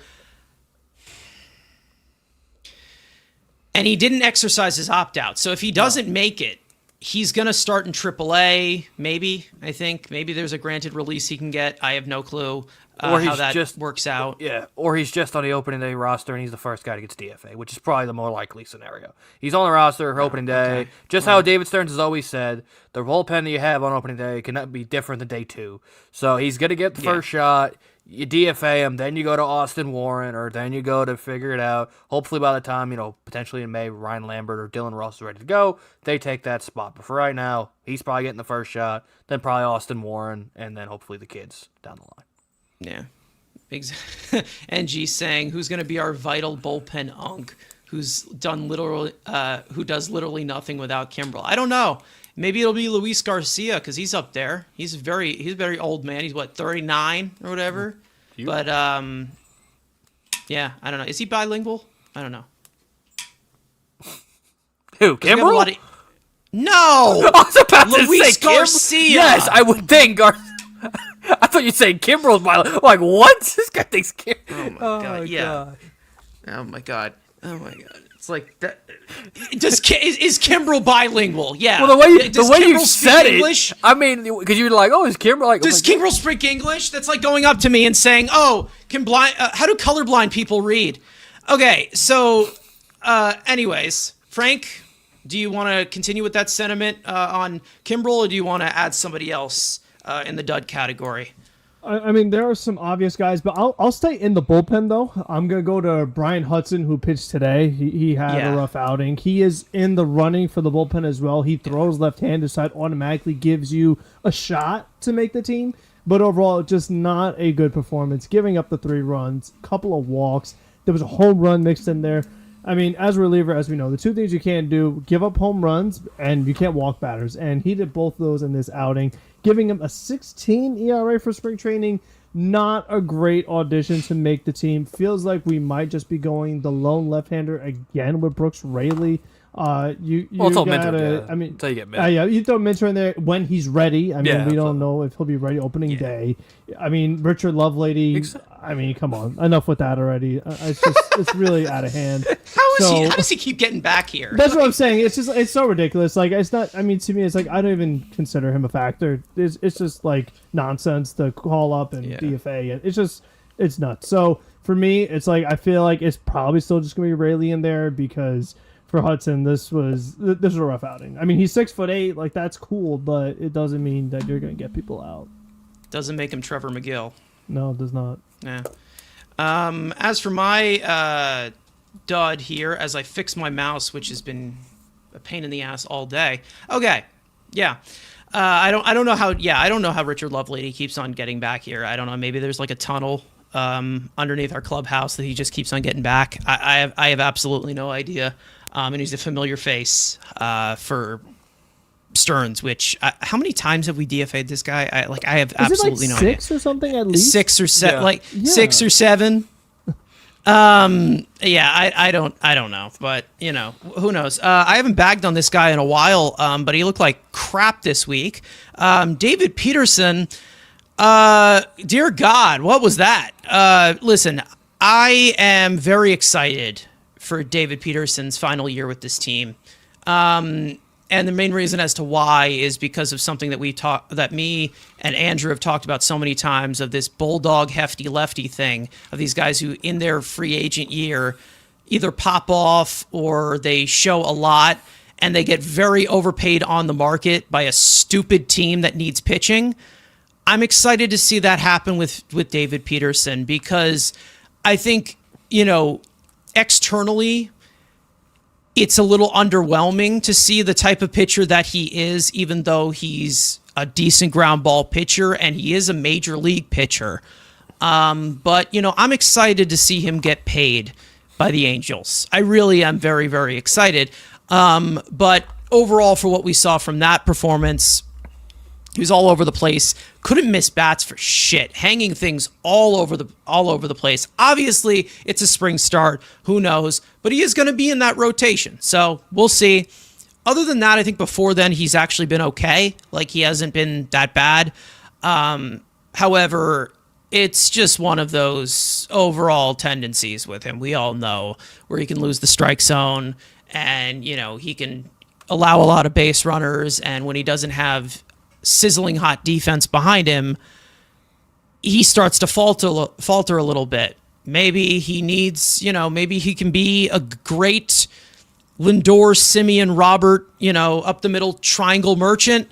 However, we'll see where that obviously takes him. Again, I'm excited to let this go, because I'm excited for the next wave of pitchers.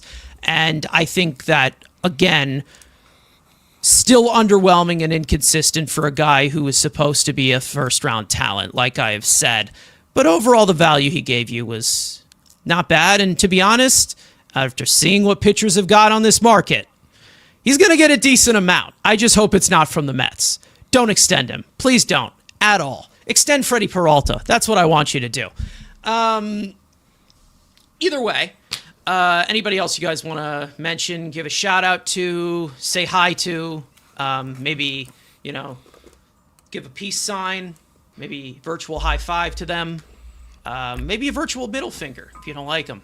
Well, right. Because all spring we've had some really, really good performances too. Like we've said, AJ Ewing has been really good. Carson Benj, another one.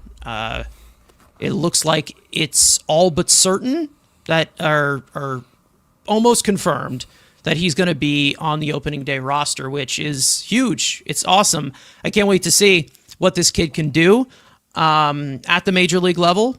See him sink or swim. That would be awesome. It doesn't look like they're taking advantage of the service time. They're going full Cheeto Bear and putting him in there, getting rid of the that service time, and he might be starting here opening day, and we'll see what happens in that. But this final roster is starting to shape up in these last few days of spring training, so it's been very, very impressive. Frank, one last thing I'll go to, because we've obviously talked about a lot and you haven't been able to talk about it because it's been very, very public. Everyone's been talking about it all spring. Mark Vientos has been a disaster. Not good before the WBC, not good in the WBC, not good after. It has just been very, very, I don't even know what to talk, like very, I don't know, grimacing, just like apathetic to watch him take his ABs. He has been still hitting the ball hard, which is true. But the swing decisions are still not there. The chasing's still not there. And the overall value, the defense, the base running, everything, he doesn't give it to you. So it's either he hits or he doesn't. He's out of major league options. It's go time. Short leash here. Short leash. Like 2024 is long over. Yeah, it's going to be so interesting. I mean, because with him making the team, and like we've said before, if the bat is struggling, well, what does he bring, especially on a bench role? Is that like if his bat isn't doing well, like we say, not bring him into running, not bring him into field. If he's not hitting, like what is it that he's doing? So that's the thing that's just really frustrating. He's right-handed. He's not even a switch hitter like someone like Mauricio is, and I do just wonder like. Just how this bench is going to be. Like, if you say that Carson Bench is making the team, and maybe Mike Tauchman too, you think that Tyrone Taylor is making the team, right? Yes. And then there's a question mark about, like, is Vidal Brujan making this team? And I just feel like I don't want us to find ourselves in that position again of, like, why are you here? Like, what? Like, how often are we actually going to use you? Is something to really think about with somebody like Brujan, because they're like, oh, well, you know what? At least the Mets have a true backup shortstop if they have Vidal. But like Carson said, I mean, Lindor is a machine. Like, this guy plays through basically everything. So how often? And I don't want him doing that. Like, I want him to take like maybe one day off with this surgery he had. Yeah. Which again, it's like I understand Bo is not a great defender, but for a game. Bo can go over there. Games, Beatty goes to third. And he did make a start at shortstop. He's doing it lately, but it's like, can he do it for like a few games? Like, I think that's allowed. I think it's worth having another. Polanco could too. He's played shortstop before. Yeah, I mean, it'd be. They're all shortstops. It'd be rough, but he can do it. So even Beatty in like an emergency, I'm sure he could do it for like a game. Like, it's not pretty. I knew that was coming. I knew that was coming. He's played second base. He's played third base. Like it would be for one game. It would be fine. So I just think overall, like, there's no need to have Brujan because his speed is not what it used to be. Tyrone Taylor's a way better baseman than him. So it's like if you take him off the roster, I just do wonder like who's the DH. I feel that's something we've talked about before, but it's like if you say Bench is in right field and maybe Polanco's at first base. Well, I mean, who's the opening day DH? I mean, that's what I'm really looking at because Mauricio's in AAA. Is it Vientos? Like, wow. I mean, that is rough considering the season he had, the spring training he had. To still be in the opening day lineup would be interesting. I would say it's Tauchman. Tauchman's opening day DH? I mean, I think that would be, I don't think that would be bad. Like, you know, if you're doing, you could do matchup dependent, so you know you're facing Paul Skeens. Like, do you want Vientos out there against that? You know, do you want to have another lefty bat out there? Like, you know, you could make it matchup dependent. I mean, maybe because the first day of the season and you're not resting guys yet, could be Beatty. Like, you just want to get him in the lineup and then move him to a utility role as the season progresses. Like, there's a lot of different avenues they can go, but I feel like other than if you have him starting at DH, well, what else would you have him do? You know what I mean? Like, where else is he really going to play? Because Bo's going to be third. So, I mean, you have Brett at third next before Vientos. So it's like, if you're a third string third baseman and I don't know what string first baseman, it's like, well, you know, what are you doing? Mauricio. I mean, he does have one extra base hit, Tauchman against Paul Skeens. I know that Brett Beatty doesn't have a hit against Paul Skeens. What a loser. A lot of people don't. You know who does? Jeff McNeil. Multiple homers. How are we going to beat him? We don't have the Skeens stopper now. I mean, again, if we're talking opening day, I would think probably Beatty's at first, Polo's probably the DH. That's my guess would be. I would possibly. Which is interesting because it's like no matter what, you have out of position first baseman either way. So it's that's another thing too. As Ron Washington says, it's and I still think it's better. And I still think it's a better defensive upgrade from what they had. So I don't know. I don't know what to tell you. But again, it's all really just about, you know, what the matchups are. But you know, this could be a good lineup. Could be a meh lineup. Who knows? And we'll see what those final spots are because I would love for Tauchman to be on this opening day roster. I really would. But I do also want to see Carson Bench up here. So if they were to bring up, no, you didn't see it. You didn't see it. Erase it. Wait a minute. And in the compilation, you hyped him up, dude. Is Carson a closeted Beatty defender now? You have no subtlety, do you? Okay. No. The one thing is that with how you construct this roster, and like we said, Tauchman, Taylor, that would be, you know, lefty righty. Of course, you'd have Bench here.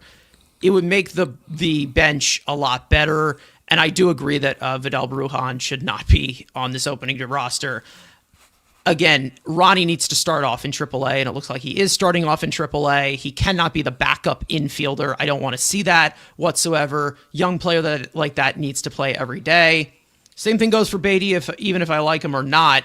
He needs to play every day to get that consistency, and he's probably going to likely be a part-time player, which we'll see how that bodes well for him. And then, Mark Vientos on your bench just clogs up the roster. No matter what, it's just roster clog. No matter what, bench off the bat. That's Tauchman to me. That's Tauchman. Like the bench bat or whatever. That's Tauchman. You have a 4-man bench. You have a DH. Obviously, you need a catcher. You need an outfielder. I don't know. I really, really think. How do they decide this? I think it's good to have 5 eligible outfielders. But they need a backup infielder, and having Beatty and Vientos as that depth, not something that I would kill for.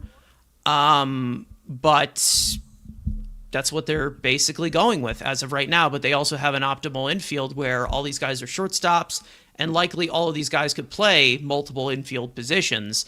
We know Bo Bichette's going to be playing third base, but he's also played second base before. He's played shortstop before. We know that Jorge Polanco can play shortstop, wouldn't recommend it. Could play second base, and now is playing first base.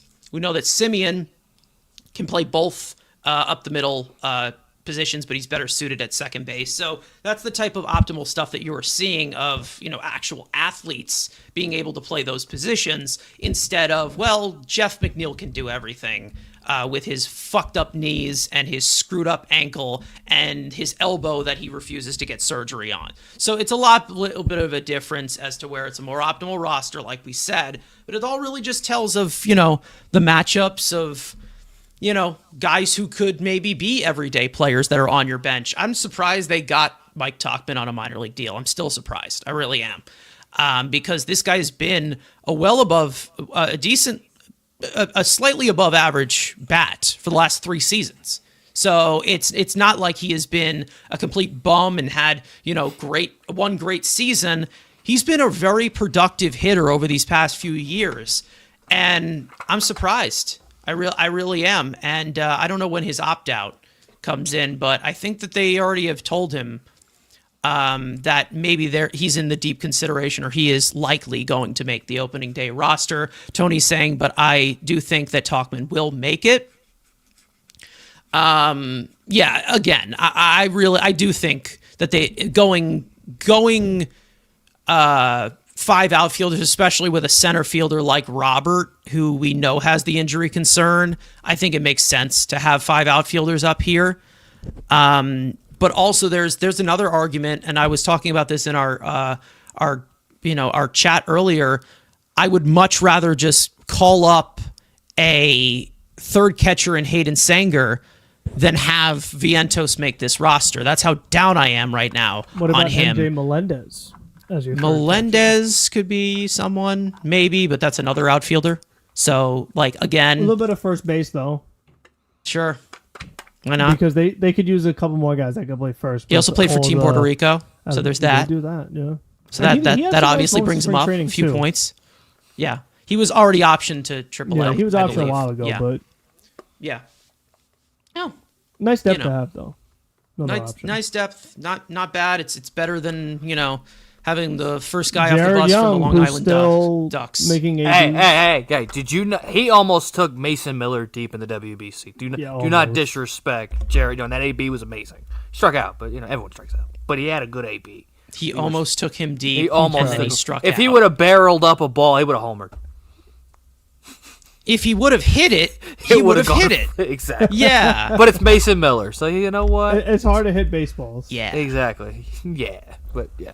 Yeah. I mean, the problem, I guess, is what would Mets fans hate more? Having Mike Tauchman play? Who would piss off Mets fans more playing in Colorado? Tauchman or Vientos? Because that's what's going to happen. If you were to DFA one, they're going to Colorado. So, and the fact that, yes, you do need to get him off this roster, but, are you willing to drop him for Vidal Brujan? That's, the other kind of game. Yes, I want him off this team. I want him sent to Colorado. I mean, honestly, looking back, would you have rather traded him over Acuna just for the versatility?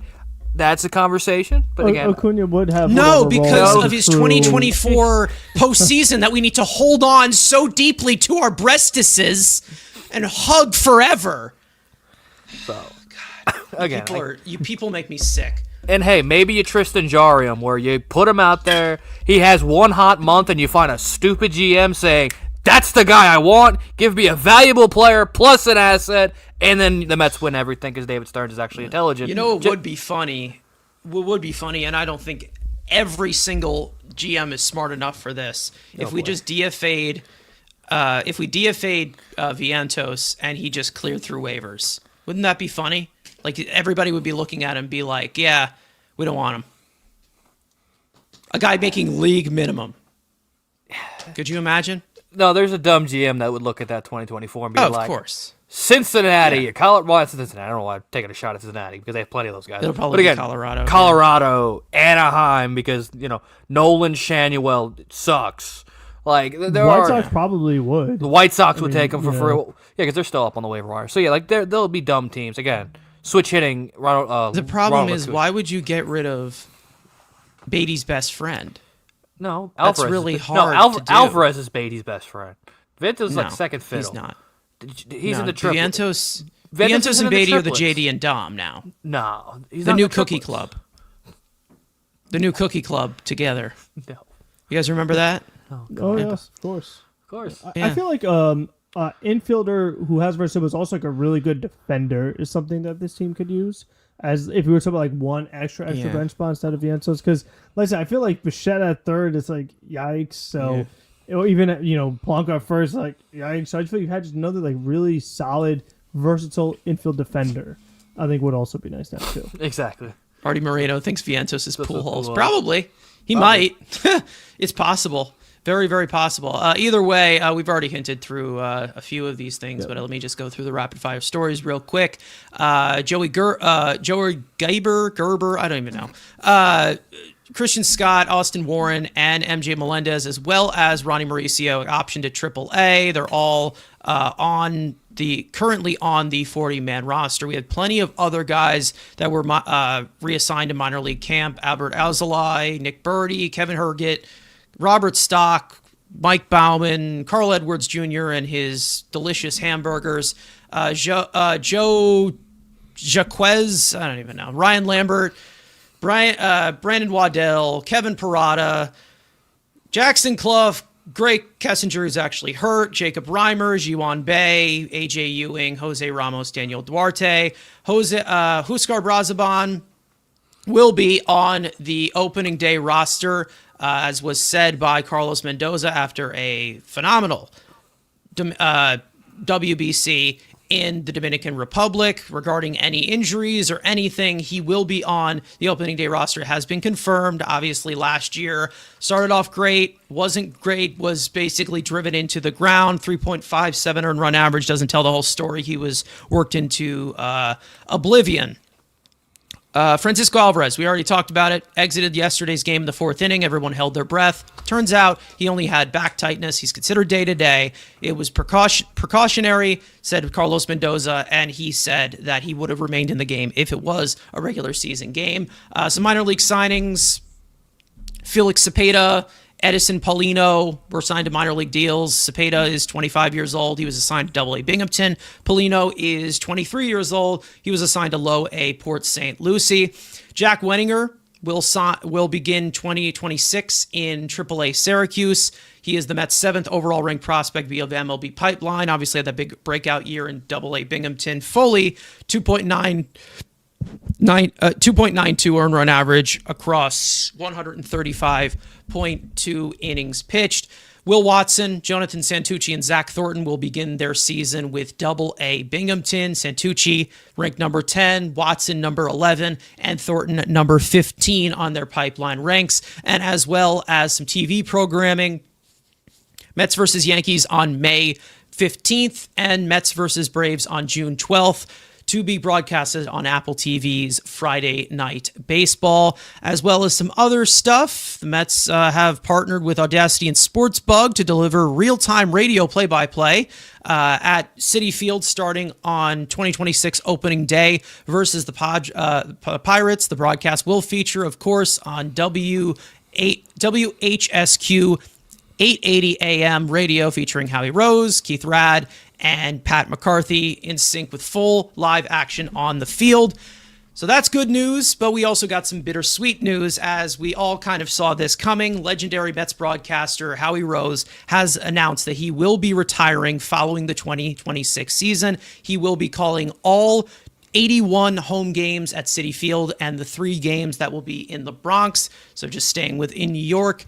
And of course, he has been calling New York Mets broadcasts on TV and radio since 1995. He was inducted into the Cooperstown Baseball Hall of Fame in 2019 and also the Mets Hall of Fame in 2023. So here's the thing, proper send-off. We will obviously see for Howie Rose. This will be his final year.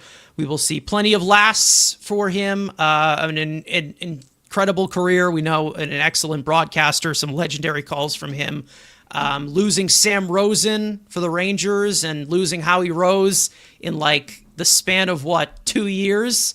There's some connections with Rangers fans as well because he also announced the Rangers playoff games as well in the 90s before he took the job with the Mets. So obviously there's plenty of Mets fans who, when Mets games are going on at work, they're listening to it on the radio. They hear Howie Rose. So listen, we all knew it was coming. I think we all knew that at the point when he said he was only going to be broadcasting like half of the games this year, I think we all knew that it was coming towards an end.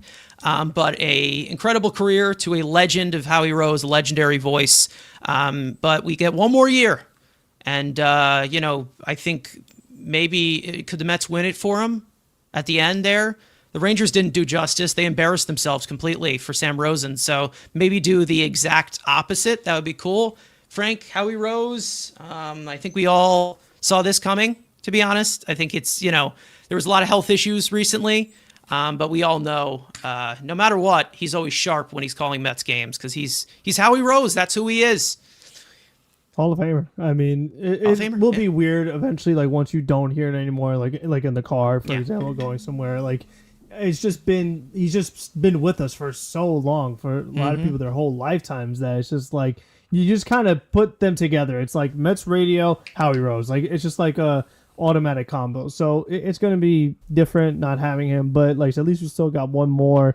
And overall, like definitely congratulations to a great career. So will the Mets give him a little reward on the way? I don't know. He did say though that like if the Mets didn't make the playoffs, he'd obviously do those games as well. It's not like a strict like 81 schedule. At least there's that too. In case if they do go, he will be there.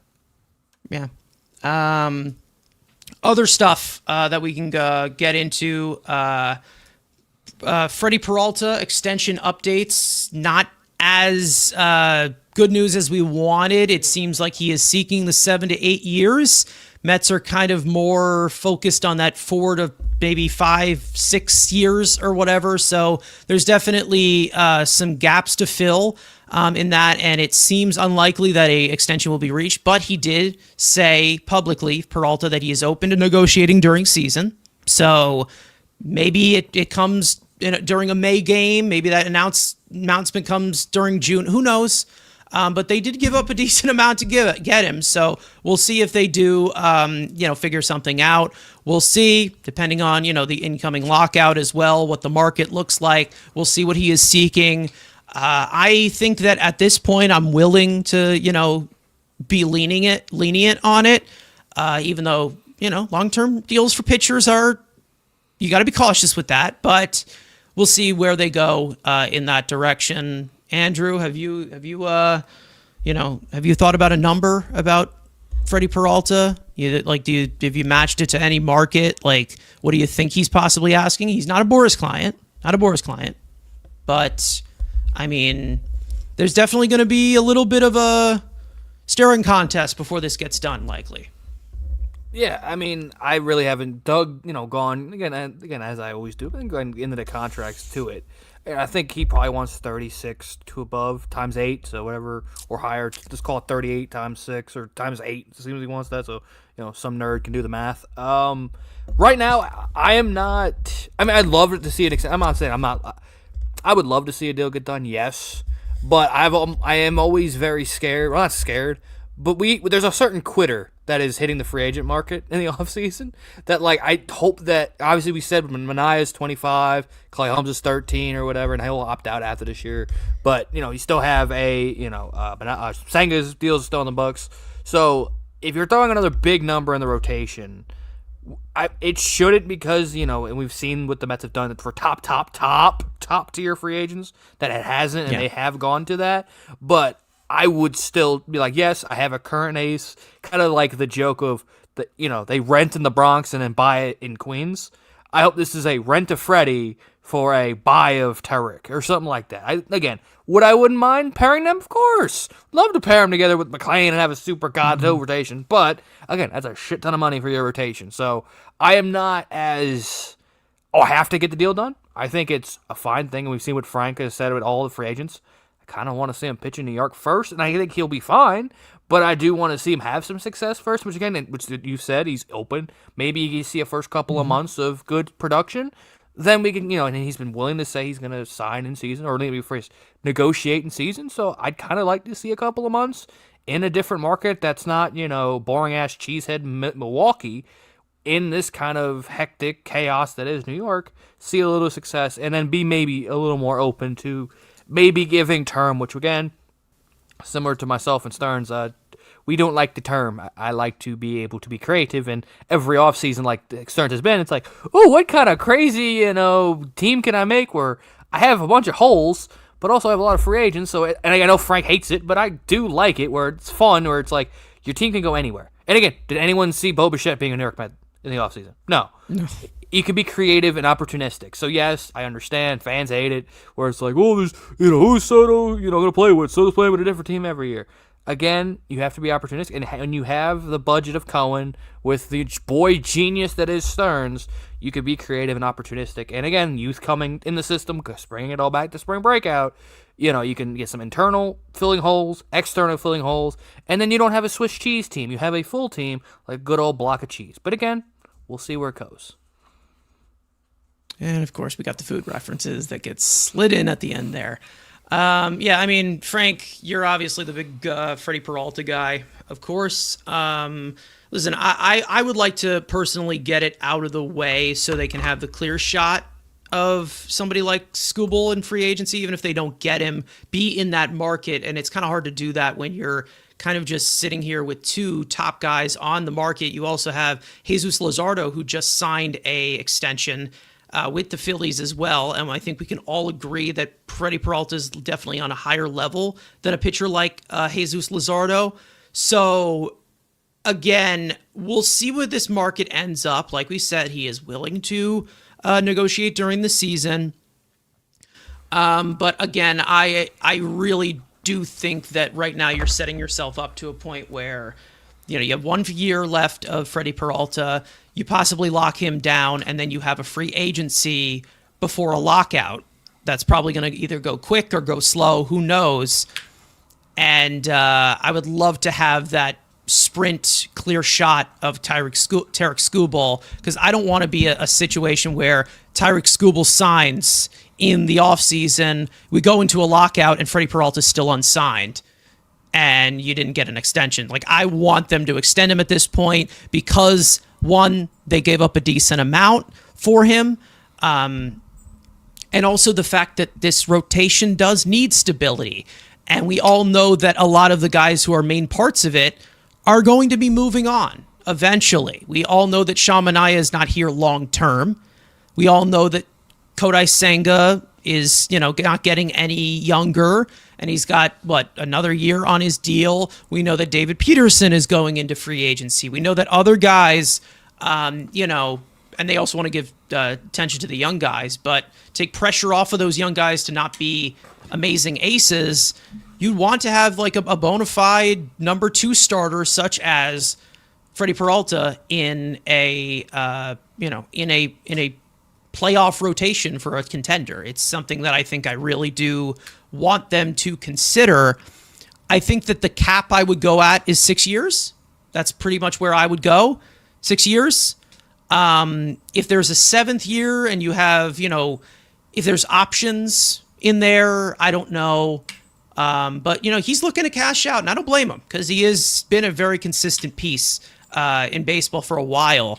And he has a lot of value to either a playoff rotation or just overall playoff teams. I mean, he really is a legitimate starting pitcher that you can plug in and use as all reliable.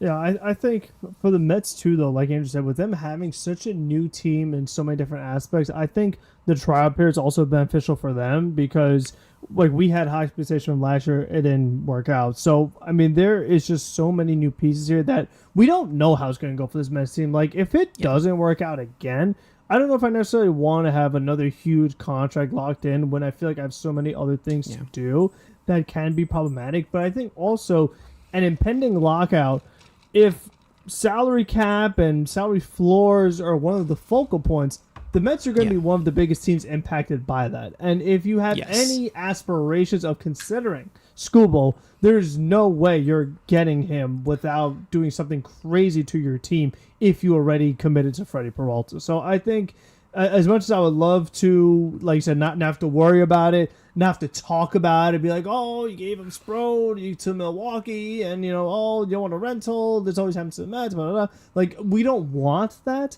but at the same time, we do just have to be a little careful. I think the fact that he's willing to negotiate in season is a big deal because you can see how it goes for both sides. Like I always say, for the team, how it goes for the player. I mean, does either one of them want to be here long term? I think is something you could also figure out. What I will say about Freddie is that as much as like consistency is big, I always go back to the durability. And I think the making the 30 starts every year, I'm more okay with going long term on him than some other pitchers because he has been healthy so many years in a row that you feel like he could age a little better than some others. He's not as injury prone as other pitchers, that you feel a little more comfortable with that. But again, you have to see how the season goes, how the rules are going to work out, because it's like, where else are you going to move the money, so to speak? It's like if you have other guys under contract, whether it's Senga or Manaea, how else are you going to get rid of that to kind of meet those new rules and guidelines without impacting the future of your team? You don't want your draft picks messed up, because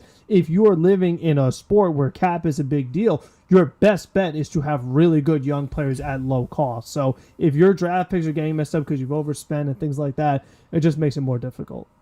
Yeah, that is very true, and we'll see what obviously the new CBA ends up being negotiated into, or maybe it never gets negotiated into, and baseball never exists ever again.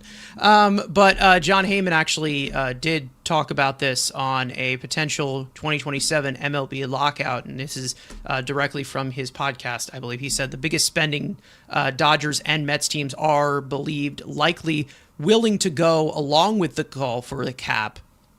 And one source suggested that the lowest spending teams are actually enthusiastic in their support, even though they have to raise their player payroll significantly to get above any proposed floor. While it's way too early to know what ceiling and floor MLB will favor, some early estimates suggest the proposed ceiling might be around $280 million, negotiable, of course, meaning the Dodgers, the Mets, and the Yankees and others would have to work hard to get under the cap, though they'd be given years to do so. So it looks like they are going to get like a grandfathered in over the cap type of thing. Like they'll have it until it goes down, but they can't add to it, which again, I don't want a salary cap. I've already said it. It just basically enables cheap owners. A salary floor is what they need. That's what they need to keep the game balanced. But I think, it's a give and take. To me, the biggest problem in baseball is deferred payments. That's really what it comes down to, because the Dodgers are like, oh, sure, we can get under $280 million payroll. But I think when it gets to like 2037 and their payroll already has a bunch of guys that don't play for them anymore, and then trying to add to that is where things are going to get interesting, because like you could defer until, I mean, they got to do something, whether it's like the amount of years you could defer or how much money you can defer. Like there has to be some kind of adjustments to it, because I mean some of these contracts, like Ohtani for example, is really out of hand, where it's just like it makes no sense. Like, you can't have a $700 million player making like 20 million. Like it makes no sense at all. I mean, you could, instead of that luxury tax that you have where you're over the tax, there could be, obviously you have like the draft pick compensation thing as well, but you also can do like a deferral tax as well. Like it's like, if, you have 50 million in, if you deferred 50 million in deferrals, like it's that plus something else, plus like a 110%, like they were already talking about with the luxury tax. They could do something like that. But the problem is that the Dodgers, and then that's the main reason as to why the salary cap is an argument, which I don't think it's a good argument, but it's an argument to where the Dodgers can just be like, well, it's just money. Like, they don't give a shit. Why would they care? Like, they have billions of dollars coming in every single year. So why would they care? Well, so it's one of those aprons things, like the way the NBA does, where you they may, they like, could. Oh, we cannot do anything. Like they would have to. And that's the only way you would get like actual change to happen, because you know what? The NFL does fine, with their rules and things of that nature. Like, they don't need crazy deferrals. They don't need salary floors. No. Like, they don't have these issues of, it's cheap and only the same. Yeah, well, they also teams have like potential outs in those agents. contracts, and they just cut them. Yeah, the NFL, they're not real. But I guess, So, my thing is, okay, there's 280 cap, which is bullshit to begin with. Like I said, most of the big spenders are going to be over that. So my thing is, and again, I'm always correlating to other sports with hockey, and the fact that we have the cap, which is the most hard cap league out of any of the leagues. You can't go over the salary cap in hockey. Like, that's the NFL doesn't have real money. The NBA has the stupid aprons that are stupid. Where hockey's the hard cap. Is that going to be this version? Or are we going to get the NBA version? And my thing is, you want to put a cap in. How much is this going up? Because, like the NHL, we saw this when COVID hit, there was no raising of the cap. But now you're seeing, after the season, you're seeing a drastic raising of the cap in the NHL. And then players ask for more, too. Yes, but my thing is, if you want this 280 cap, how fast is this going up? Or are we sticking to just, this is strictly 280? Because it needs to be, as money are going up, there needs to be a raising of the cap. And if you're saying, the Mets and the Dodgers and the teams that are over the first year have those years, but then so now you're going to limit those teams to not be able to add by playing this full cap. So again, you're going to take everybody out. We're taking everybody out of free agency. Thing. So that's my thing. Yes, the deferral thing is a whole different thing. Yeah, but if you're talking about the overall salary and you're talking about like the overall spending of money, the Dodgers aren't the problem. It's the other teams that won't spend and allow just all these other players to go over to the Dodgers. And that's the thing that I think that gets very frustrating to a point. And obviously it gets kind of like hidden behind this deferral thing, because it's basically like, we're just deferring fake money. We're like, we'll just pay that off later and we'll just bring in a super team. Obviously, and we all know that they have built up an insane team. That's what they have. They continue to bring in guys. They just brought in the top guy on the market in Kyle Tucker. So it's one thing that's very, very noticeable. However, when you have other teams that are just willing to surrender and say, well, we can't compete with that. Who gives a shit? And we don't care. We're just going to pocket the money. Who cares if this team succeeds or not? There's plenty of owners that you can put into that fit that category. So it's just one of those things. It's like the Dodgers can be an issue in it, but they're also not the number one problem. Like, you can get mad at that, all of them getting all of these players. You can, 100%. Because, screw the Dodgers. Their fans, like they leave in the fourth inning, they get their selfies and they leave, right? It's not, it's air supply baseball, right? You can say all you want about that, but when it comes down to what's happening here is, yes, Kyle Tucker signed with the Dodgers.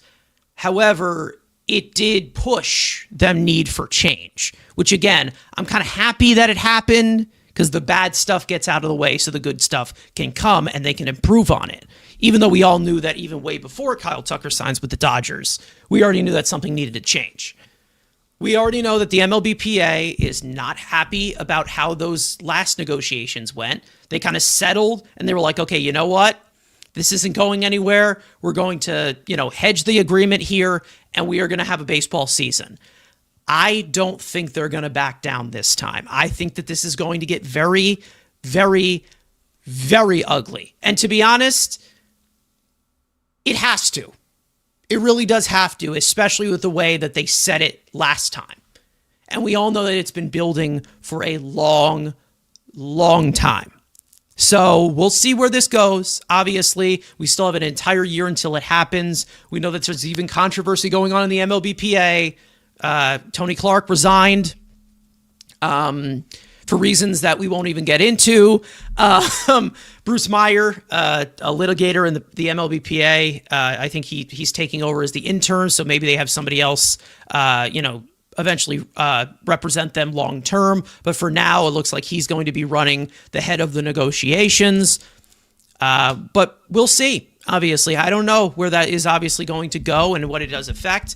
The Mets are definitely going to be a factor in this because they are well over the tax and they have a big spender. They have a owner that's willing to spend. But it goes both ways here. It really does. Again, you can be mad at the Dodgers. Be mad at the Dodgers. Absolutely. They get everyone.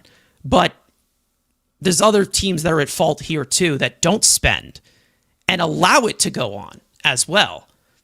And allow the Dodgers to continue to get stronger. So there's plenty of factors. We'll see how it ends up. And we'll see how it factors into, the signings that the Mets make or the signings that are made throughout the MLB. It's going to be interesting over this next calendar year. However, we've got a season of baseball to play first. And hopefully it's a balls to the wall season where the Mets win the World Series and we can all just cross that off the bucket list and be like, hey, we're the last champions for 2 years because if we don't have it in 2027. But those are big dreams, and it all starts with a regular season that is going to start in less than 6 days. We are likely going to go live one more time before the season starts to preview opening day and everything. Hopefully with a special guest. I am hoping there was supposed to be a special guest today, but that just fell through at the last minute, so it's whatever. Hopefully we do have a special guest for that to, recap spring training and then also preview opening day. Either way, we're going to end it off here. Andrew, I'll go to you for any other last minute stuff.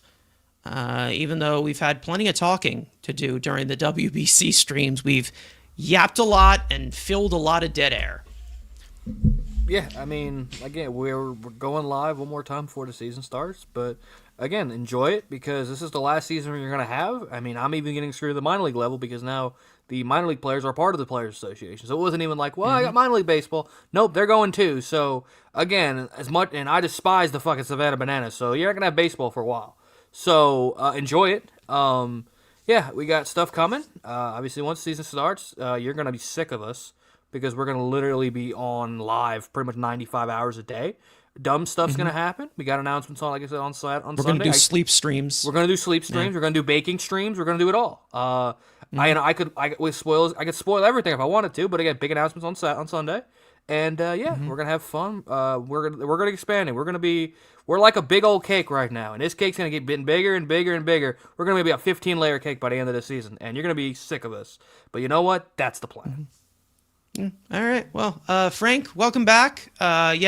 Frank's not considered a special guest. He's the channel unk. That's what he is now. That's what he is. But welcome back. Glad you're feeling better as well. Yes, but excited for baseball. It's coming. Yeah, I mean, listen, hopefully the Mets don't age me any more than they already have. That's always the goal of the season. And just trying to get the least amount of gray hairs as possible. I mean, that's really what it comes down to. Like we said, don't be dumb. I mean, that's the thing, too. I mean, that's like my biggest thing is like, I want to see this team not make all the mental mistakes we saw last year because that was just so frustrating. Show a little more fight. Maybe a comeback. How about that? Like, how about actually coming back from deficits, showing some fight? Like, That would be like the big changes that I want to see from this team, because that was really like the deciding factor. It's like all those games that they were like close but not quite, like they all ended up mattering when it was all said and done. Show dog. Yes, a little more dog. That's really what it's about. Just give me some dog. Yeah, that's it. Exactly. Show me that you want to be there. Show me that you're going to actually give a shit. That would be awesome. Yeah, short show tonight, definitely. As we are about approaching the 2-hour, 20-minute mark. So either way, we've talked plenty this week. We, of course, the WBC, thank you again, everybody, for all the support on that. Obviously, it was a blast to talk to you guys in the chat as well. Blast to have a panel here. Live commentary. It was awesome. Make sure to stay tuned. Again, like we said, special announcement, big announcement, Sunday, 10:30 a.m. Eastern Time on this channel. Other than that, thank you guys so much for watching. Hope you guys enjoyed the conversation. If you guys want to join the conversation in the future, make sure to subscribe, hit that notification bell, turn on post notifications, like we said, to not miss when we do go live. Make sure to follow Mets Weekly on X, follow us on TikTok, follow all of us individually. And finally, let's go Mets. Final week of spring training, the final stretch until opening day on the 26th. We will see you guys next time.